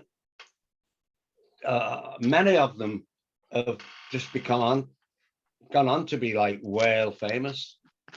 You know, big stars and millionaires and everything else. I've brushed shoulders with them all. But you're still friends with me. Of course. Friends with all of us. Friends with everybody. Yeah, of course, yeah. Well, that lady, that photograph I was showing you then, that's Carla's mum on the right-hand side. Oh, okay. That's Hive. Oh, she's a fabulous woman. That's the thing I would say, Tony. I think if I could speak, and not, I need to for everybody, but I think this is the thing. And Brian sort of encapsulated it himself by saying he's rubbed shoulders with the people that came on, but he's still Brian, and he's friends with everybody. Anybody you might meet, anybody meets Brian, everybody's had their day brightened by meeting Brian Gibson. Indeed. Thank you. Paul, that is such a nice thing to say, but it's entirely true. Entirely true. There's Brian no is one of the nicest, most... And I have not met you yet. No, he's one of the nicest, most original... Oh, soon before Christmas, I shall be up in the north. Yes, hopefully, brilliant, brilliant. No, but Brian is, he's one of a kind, but that's not meant to sound like it might. But that's his own kind, you know. He's a very unique man. Yeah. But I won't share. I know. I've always felt different, even as a little boy. It's weird, but I've always felt different. Oh, Brian. But special different. Well, I don't know about that. I just feel different. It's just the way I am. And Francesca, you've got to be so proud. He's your dad, but you've got to be this is the little thing I've got on my wall. And it says, I'll let you read it and I'll read it out then for our friend Paul. Remember, if you imagine it, you can dream it. If you can dream it, you can believe it. If you can believe it, you can do it. I like that. Nice to be nice. Brian Gibson. I like that very much. Come on, Brian, you read it out for us, mate. I just keep it on the wall for my own benefit, I suppose, you know. Remember, if you can imagine it, you can dream it. And if you dream it, you can believe it. And if you believe it, you can do it. And remember, it's nice to be nice. You're absolutely right. That is Excellent advice. It's beyond brilliant. That it really is. It's just beautiful, isn't it? It's one of them things that other people publish and makes like £1 million, you know, when they, you know, all these like positive thinking people. Yeah. And you've written that from the true understanding Just of from me. what you and life and being is about. Anyway, listen, we're going to play one more song for you. We're not going to play all 18 minutes of it, Brian. I don't know why you picked a song that's 18 minutes long. You know, Why? Yeah, an 18-minute song. See what that is, Tony, look. Hold on, mate. Go on, hold on. Go on, start again. Do you see what that is? Hold on, let's stop sharing my screen and go back to you. Go on. It's a paper aeroplane. Yeah. Well, my Uncle Arthur, when I was a little boy, showed me how to make one of them. How far can it fly? Well, some fly really well, don't they? Yeah. Well, that flew a long way. Yeah. It's, well, it's only a little one, only but he showed me how to make it when I was a little boy, and I've never ever forgotten. I showed Francesca as well, and all their little friends, how to make it. I love paper aeroplanes. I love them. A little simple thing, and it just unfolds like that. I mean, when you consider these days of technology rules the roost in 3D and virtual reality, to be able to make something out of a flat piece of paper that you fold a certain way, and then you can throw it, and it will travel anything from a yard to 100 yards. Yeah. It's an amazing thing. Well, I loved paper aeroplanes. Yeah, well, these were quite unique at that time because everyone was just bending a piece, making it into a point. And then he showed me how to make these, and we used to have races with them, you know, big ones, small ones. Yeah. But great. I mean, you know, when you're a lad and you're into bows and arrows and things like that. Yeah. Well, these days they're not. You see, this is the thing about it. Well, these days they're into playing something on a device. In our street, we had some of the lads had more money. We had no money. We were poor, obviously. My dad had been a Burma fighting, and you know, my word, gracious. He was a Shindis. Good Lord, he did well to make it back from Burma. My gracious! But I'll tell you what, my daddy was a hero. You know, and I've written a poem about that. Tony's. Well, have you got it to hand, Brian? Brian, I'll tell you what, we'll play a bit of the song. Somewhere. Yeah, let's play a bit of this song while you find it. Now we're going to play. Yes, we're a band of the 70s, very much of the 70s, and they're still going in a various guise. We're not going to play all of this, but Close to the Edge, 1972, was when Brian. Love it. Brian must have been in his pomp, must have been. But I mean, we can't play all of this because it's 18 minutes long, Brian. Yeah, I know. We're going to play a couple of minutes of it while you look for your poem about your dad. I've got it. I found it, Tony. So okay, let's have a few minutes of this wonderful piece of prog rock. I'm going to turn my earphones up. Hey, there we go.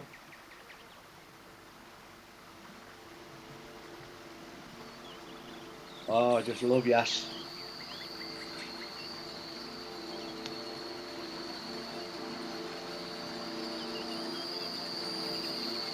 I love Roger Dean as well, the album covers. Oh, the covers are fabulous. Amazing. That's Roger Dean, that. Yeah. It was only by chance that he did it, you know. Because when Yes made the album, he went to the studio and the producer said, we need a cover. And he said, well, we've got a guy in the other room, and he's an artist, go and have a look at his work. And it's Roger Dean.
Not quite sure what happened there, guys. No. It jumped from one to the other. But yeah, you're right about Roger Dean. I mean, the album covers were the things that technically sold the albums back in the day. They were, absolutely. Have you ever designed an album cover, Brian? Yeah, there's a friend of mine that I did one for Neil Campbell. Oh, Neil. Well, he's got a new For Neil. album. He's due to do an album release in Liverpool on, is it the 10th of December? Yeah, I've not seen Doing an Neil for a album while. Oh, he's a lovely, lovely man. He's one of the He's a best. Pisces. He's the same as me, you know, Neil. We're both Pisces. He's one of the best guitarists. He really is just sensationally good. We always had our annual birthday drink together, but we haven't done that this year and last year because you haven't been COVID. allowed. You haven't been allowed out, have you? I know, no.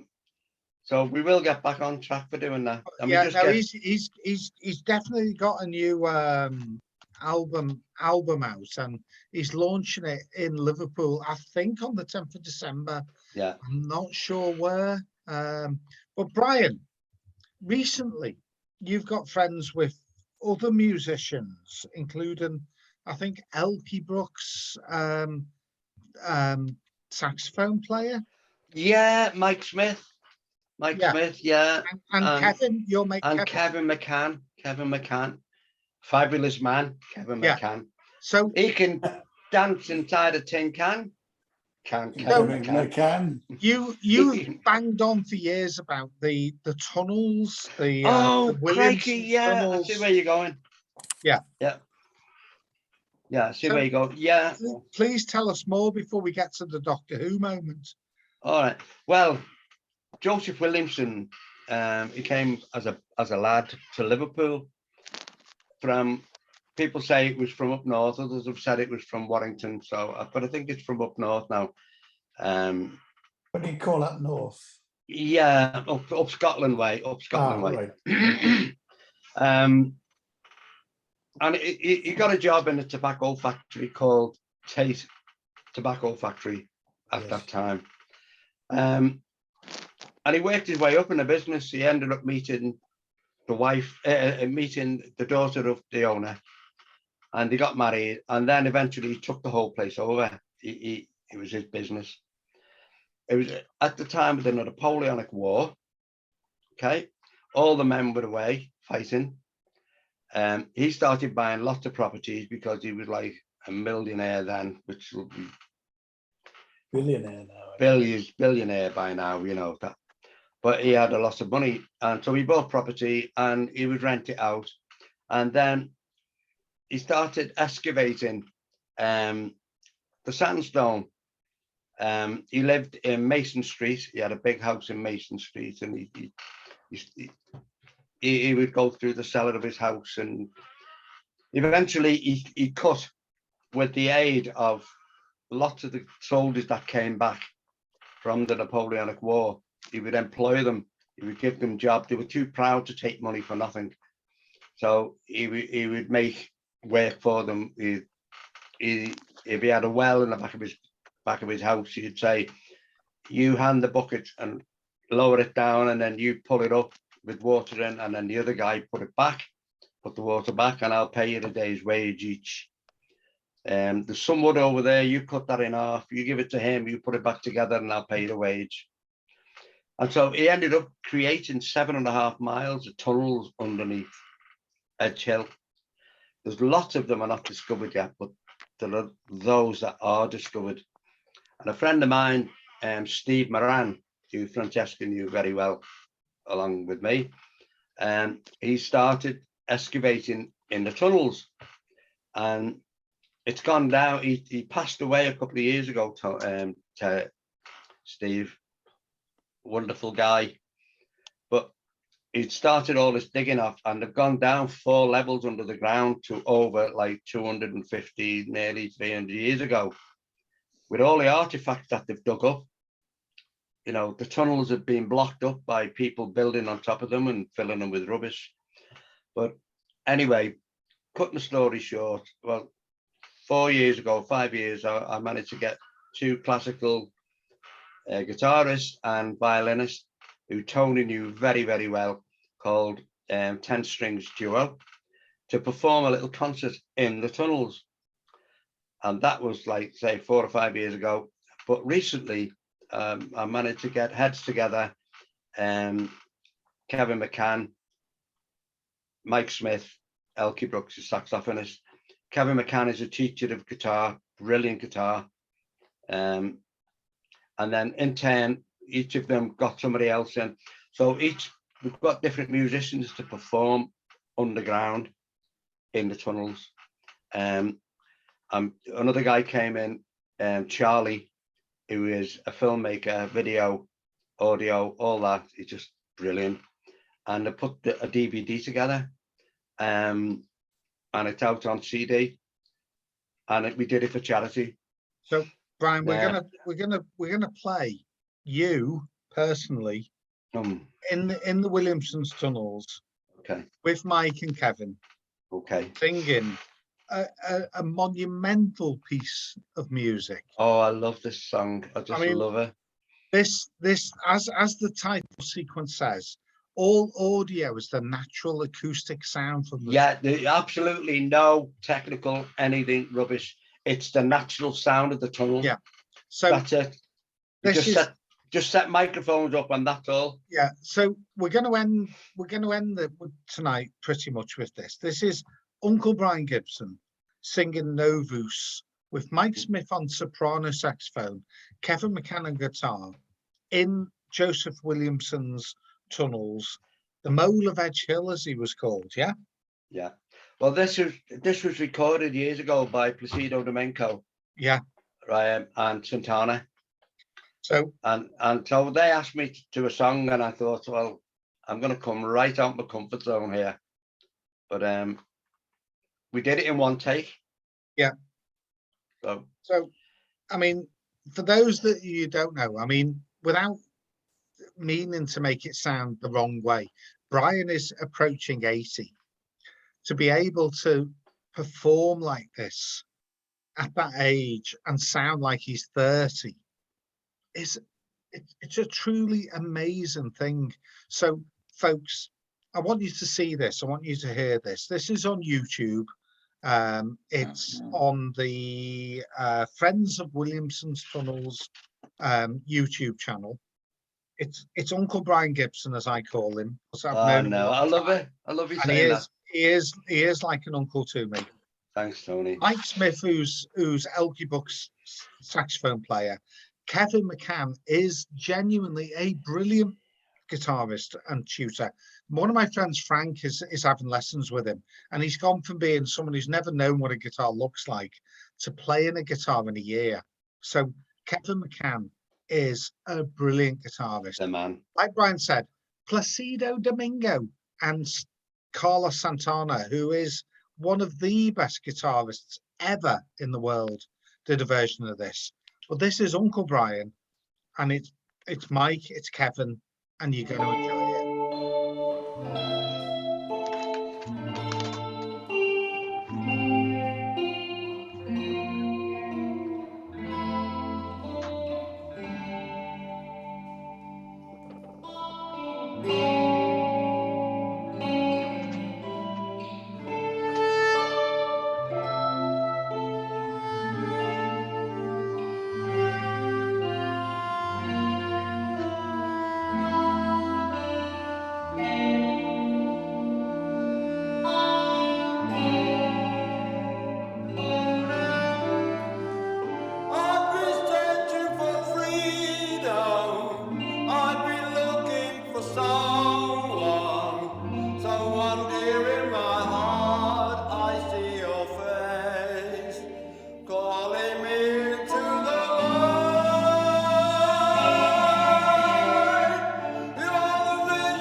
Brian, it was raining indoors. It was raining, it was seeping down. Absolutely unbelievable. Absolutely unbelievable that.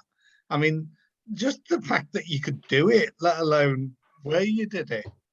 Mm. I mean, did you ever want to be an opera singer? I've always been across the board, to be honest with Yeah, you. no, I know. I've loved the musicals, and I've never. Francesca knows what I'm like. I'm my own worst publicist, if you like. Francesca has encouraged me and she tells me off, and she puts me in my place. You know, Yeah. And you know, she's really encouraged me. But I love listening to all that. Yeah. You know, but I remember I worked in Flanagan's. It's and as I said, I used to sing, you know, and get that echo and stuff like that. But there were songs where some guy, I can't remember, there was two singers, and he used to get all the high notes. Yeah. And I used to get them as well, like with ease, as a boy, as a young man, as a 16, 17, 18-year-old, I could just go right up there, you know. But I never thought that I was any good, if that makes sense. Brian, you are very good. I just used to do what I did, and that was it. Yeah. No, But, you are I know very good. If things hadn't happened in my life, I would have gone the route that I wanted to take. Yeah. But I mean, to be anything, yeah, you had to go to. You of all my friends would be the one that says it doesn't matter whatever's happened on the journey. Yeah. But you get to be where you are on the journey from being who you are and what you do. You are one of the greatest people that I know that says never worry about disasters, always just concentrate on success. And you know, so yeah, you know, you alone must be the person that says I am who I am because of what I've done and where I've been, what I've said and what I've done. Yeah, you're right. I do say something like that. You do. Yeah. Anyway, listen, we really must wrap things up because one way or the other, not that there's any time limits on these things, but we always end up going on beyond the time that we originally set out for things. I know, but I love it. Anyone who's not seen this live, I hope you do bear with us and get to the end of this. I'm Tony Higginson. We have had Brian Gibson, the artist, the poet, the illustrator, the singer, the person, the man, the legend even, that lives amongst us as our guest tonight. His daughter is smiling at me, which is the nicest thing to see. I know, it really made me happy tonight. When you're doing these things live on Tinternet, and you know, you're encouraging people to join you on Zoom and Facebook, you never really know who's going to be there and what it's going to feel like, what's going to be like. But, you know, obviously Karen and Andy and everyone else has been with us earlier tonight. Paul Mack has dozed away and woken up again. No, we're joking. We're joking. You know, being an ex-Beatle in his 70s, nearly 80, you know, he needs his beauty sleep because he might still release another album. Is there another album on the way, Paul Macker? I'm still writing. Would you like another poem before you close, Tony? We would love another poem before we close. It's that one you asked for before, you know, my daddy was a hero. Oh, so this is about your dad. It's because as I've said, he was a Chindit in Burma. And the Americans and the English had tried to get into Burma and he couldn't. And he gave up, and then like a year later, I think Eisenhower, he said, let's try again, like the following year, I think. And my dad was one of the Chindits that were chosen to go in to Burma. And I've fought an arrowhead into Burma and pushed the Japanese back the Japanese were ahead of them, just like 50 feet away half the time, you know, and they had to keep pushing and pushing and pushing and pushing and pushing. And so my dad,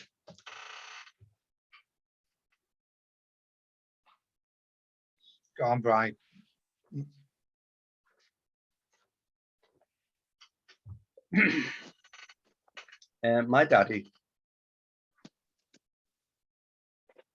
my daddy was a hero.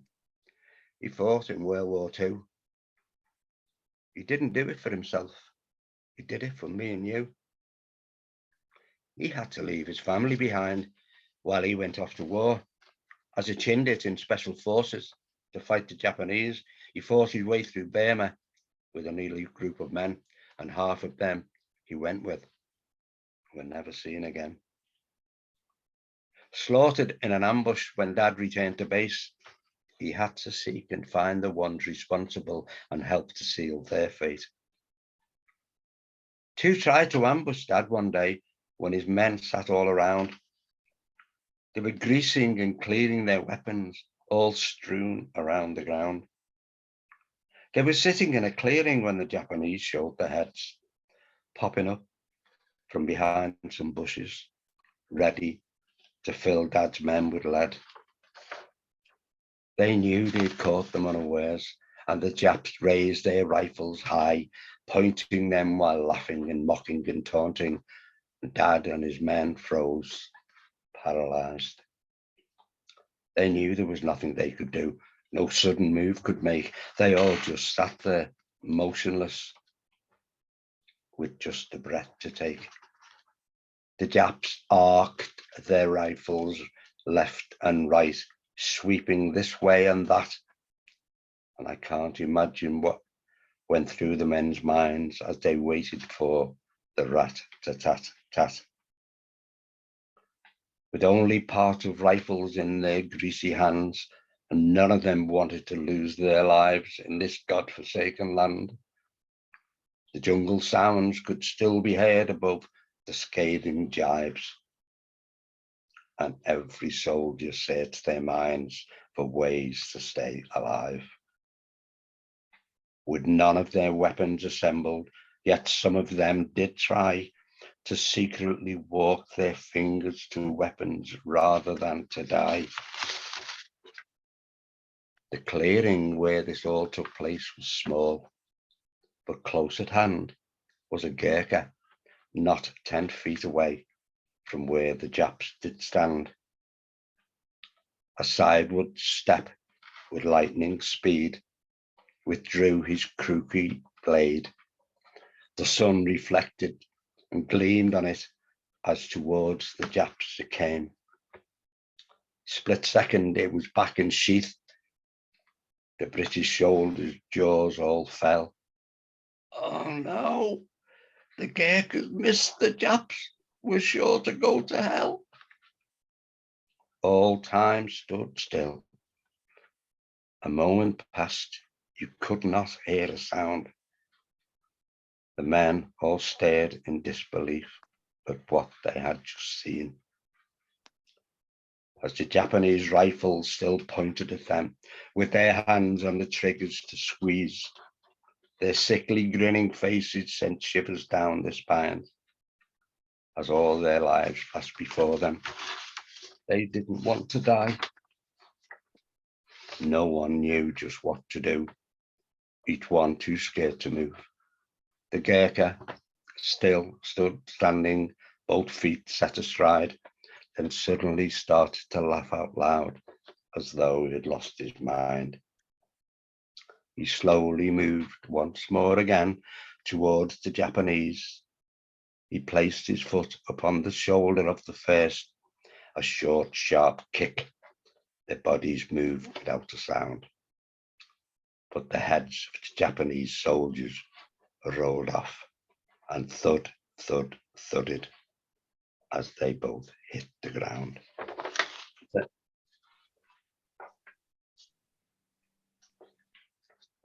There's not much anyone could ever say about hearing such a story, is there? I mean, Paul Macker, Yeah. is that just the most beautiful but powerful thing Yeah, It's like and it's like a First World War poem, isn't it? it's basically it's the twist in the tale, if you like, when all seems lost, and yet it turns to victory in the very last words. Mm.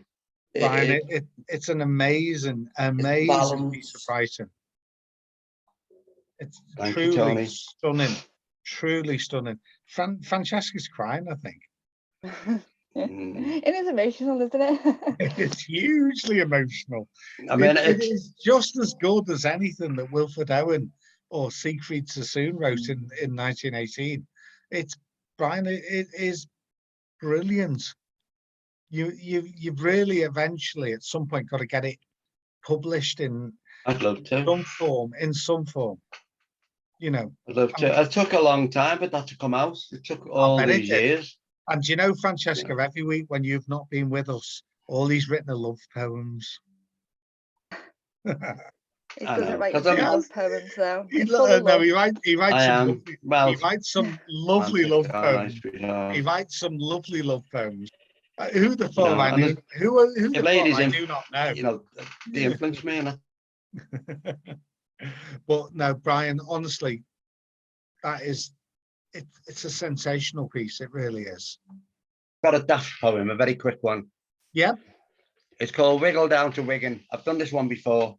No, please carry on. I know I hope I've got all of it. I'm going to wiggle down to Wigan on a Sunday afternoon. I'll go there in September, and then again, I might go in June. The road is hard at the moment, so I don't know if I'll go. It looks a bit like rain today, but I hope it doesn't snow. I'll wander down to Warrington and hope that Wanda's there.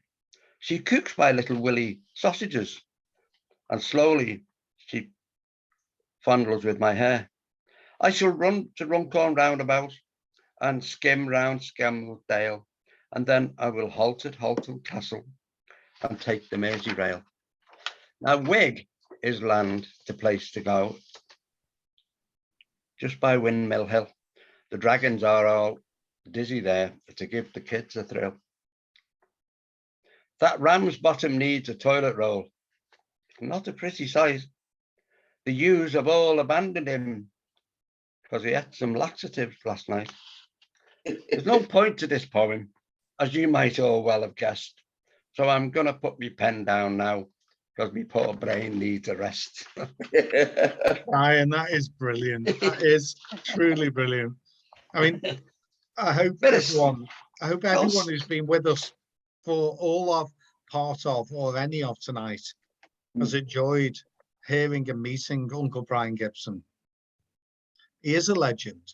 He won't like hearing it, but he is truly one of the greatest people that I've ever met who lives and works in Liverpool.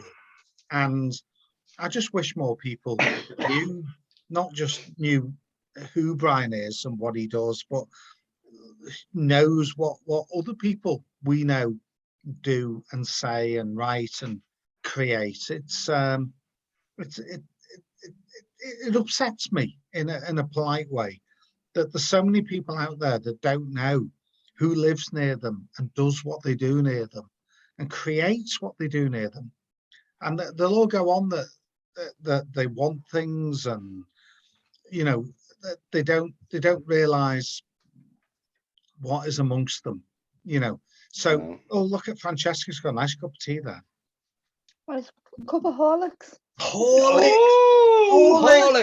I haven't had a cup of Horlicks for about 10 years. That's amazing. A little spoon of Horlicks. Oh, Horlicks is wonderful. Oh, I wish we used to have some in the cupboard, but we haven't. My mum loved Horlicks. I love Horlicks, Tony. Sadly, she passed away 5 years ago. Otherwise, we'd have still have it in the cupboard. So I'm going to have to make do with a cup of tea or a cup of coffee.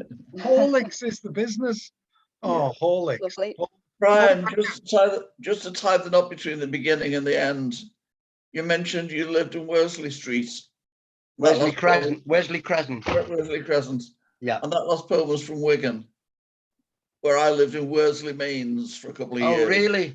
So did my mum. So did my That's mum and weird. dad. My mum and dad did too. Before I was born, they moved to Worsley Mains in Wigan, and they didn't like it there, Paul Macker, because it was a bit cold and a bit miserable. Well, So they moved back to Liverpool. What I liked about it was just walked down our garden and down field at the back of it, and some absolutely brilliant fishing in the ponds. Well, there goes you Bing Crosby, because I was born in Crosby, you see. Right, I've got last one poem, Paul. Very last poem. Very Uncle last Brian. one. Okay, Very- this is called The One. I remember the first time I saw her. We both touched hands with a smile. She sat facing me at the next table, and we both made love with our eyes. She stroked my hair as she was leaving. Before I could turn, she was gone. I have searched everywhere from that moment, because my heart told me she was the one. In France, by chance, walking by Champs-Élysées, I saw her on a bridge over the Seine. It was dark. She was cold in a short dress, so torn. She was shivering in the pouring rain. I knew it was her in a moment as she flashed their most beautiful eyes. I rushed to her side and I held her. It was then that she started to cry. She said she hoped I would find her and had waited till each setting sun. For her heart told her that she should search for me. And her heart told me I was the one. Brian, you're beyond romantic, mate. You really are beyond romantic. And he never tells me who they're about. He never ever says. Oh, who. just different ladies. Never will. That I've met. Different ladies. Different ladies. Fran, he often texts me after he's been out, and he never says, I'm going out. He never texts me and says, I'm going out tonight. Why don't you come with me? You can come with me anytime, Tony. He always texts me after he's been out and says what a wonderful time he's had and who he's met and what he's done and how many women there were. And he never says to me or Paul or any of his other friends, why don't you come with me? Terrible. He should take him, Dad. I say to Tony, come out, but you don't like going into town, do you, Tony? No, I'm not a big fan of that. No, I'll be honest. I'm not a great going out. I'm not. Well, next time we go to somewhere where it just soul jams on. Yeah. And I know it's not going to be too busy. Come with me. Yeah, well, I will at some point. I will at some point. What was that, Fran? That they're on the Plaza next week.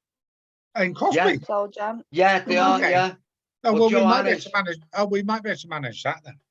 Well, get your dad to come out and because it's a great afternoon. It's only a 5 Oh hour. no, I'm sure they will be. Sure they will be. Anyway, listen. We genuinely, truly must finish because if I go over the third hour, I'm in trouble. Okay. That's true. It's true. So, folks, thank you one and all. I've got one more poem. I'm only kidding. No, you have not. I'm only kidding. Thank you one and all for joining us for part, all, or any of tonight. I'm Tony. My guest tonight has been Uncle Brian Gibson, a true gentleman, a true legend, an artist, a poet, an illustrator, which we haven't even talked about much. If you don't know who we are, well, Google and Facebook do these things for you. I'm delighted that Francesca, the crafty nutkin herself, has joined us tonight. Maybe so happy. Find her on various channels, Instagram and YouTube, Facebook and all that. Get in touch. Order a birthday card, a Christmas card, a Father's Day card, a Mother's Day card, an Easter card, a Hanukkah card, any card. She can do it for you. And it's so much nicer when it's personalized. So, folks, please find the crafty nutkin. Make use of people like her who can do things that they do for a very little cost. She's no more expensive than you'd spend in any of the other places that you buy cards from. But she's a friend of ours. She's local. She's one of us. She deserves your £3. So spend it with her. Uncle Macca up there. So when's the new Beatles album due out? No Beatles album, but just to remind people in passing that my books are available tomorrow at the Irish Centre on West Derby Road. Brilliant. Coffee morning starting at 11 o'clock. And on the Wednesday, I shall be at Lister Steps, which is the old listed building library on Lister Drive, Green Lane. Yeah.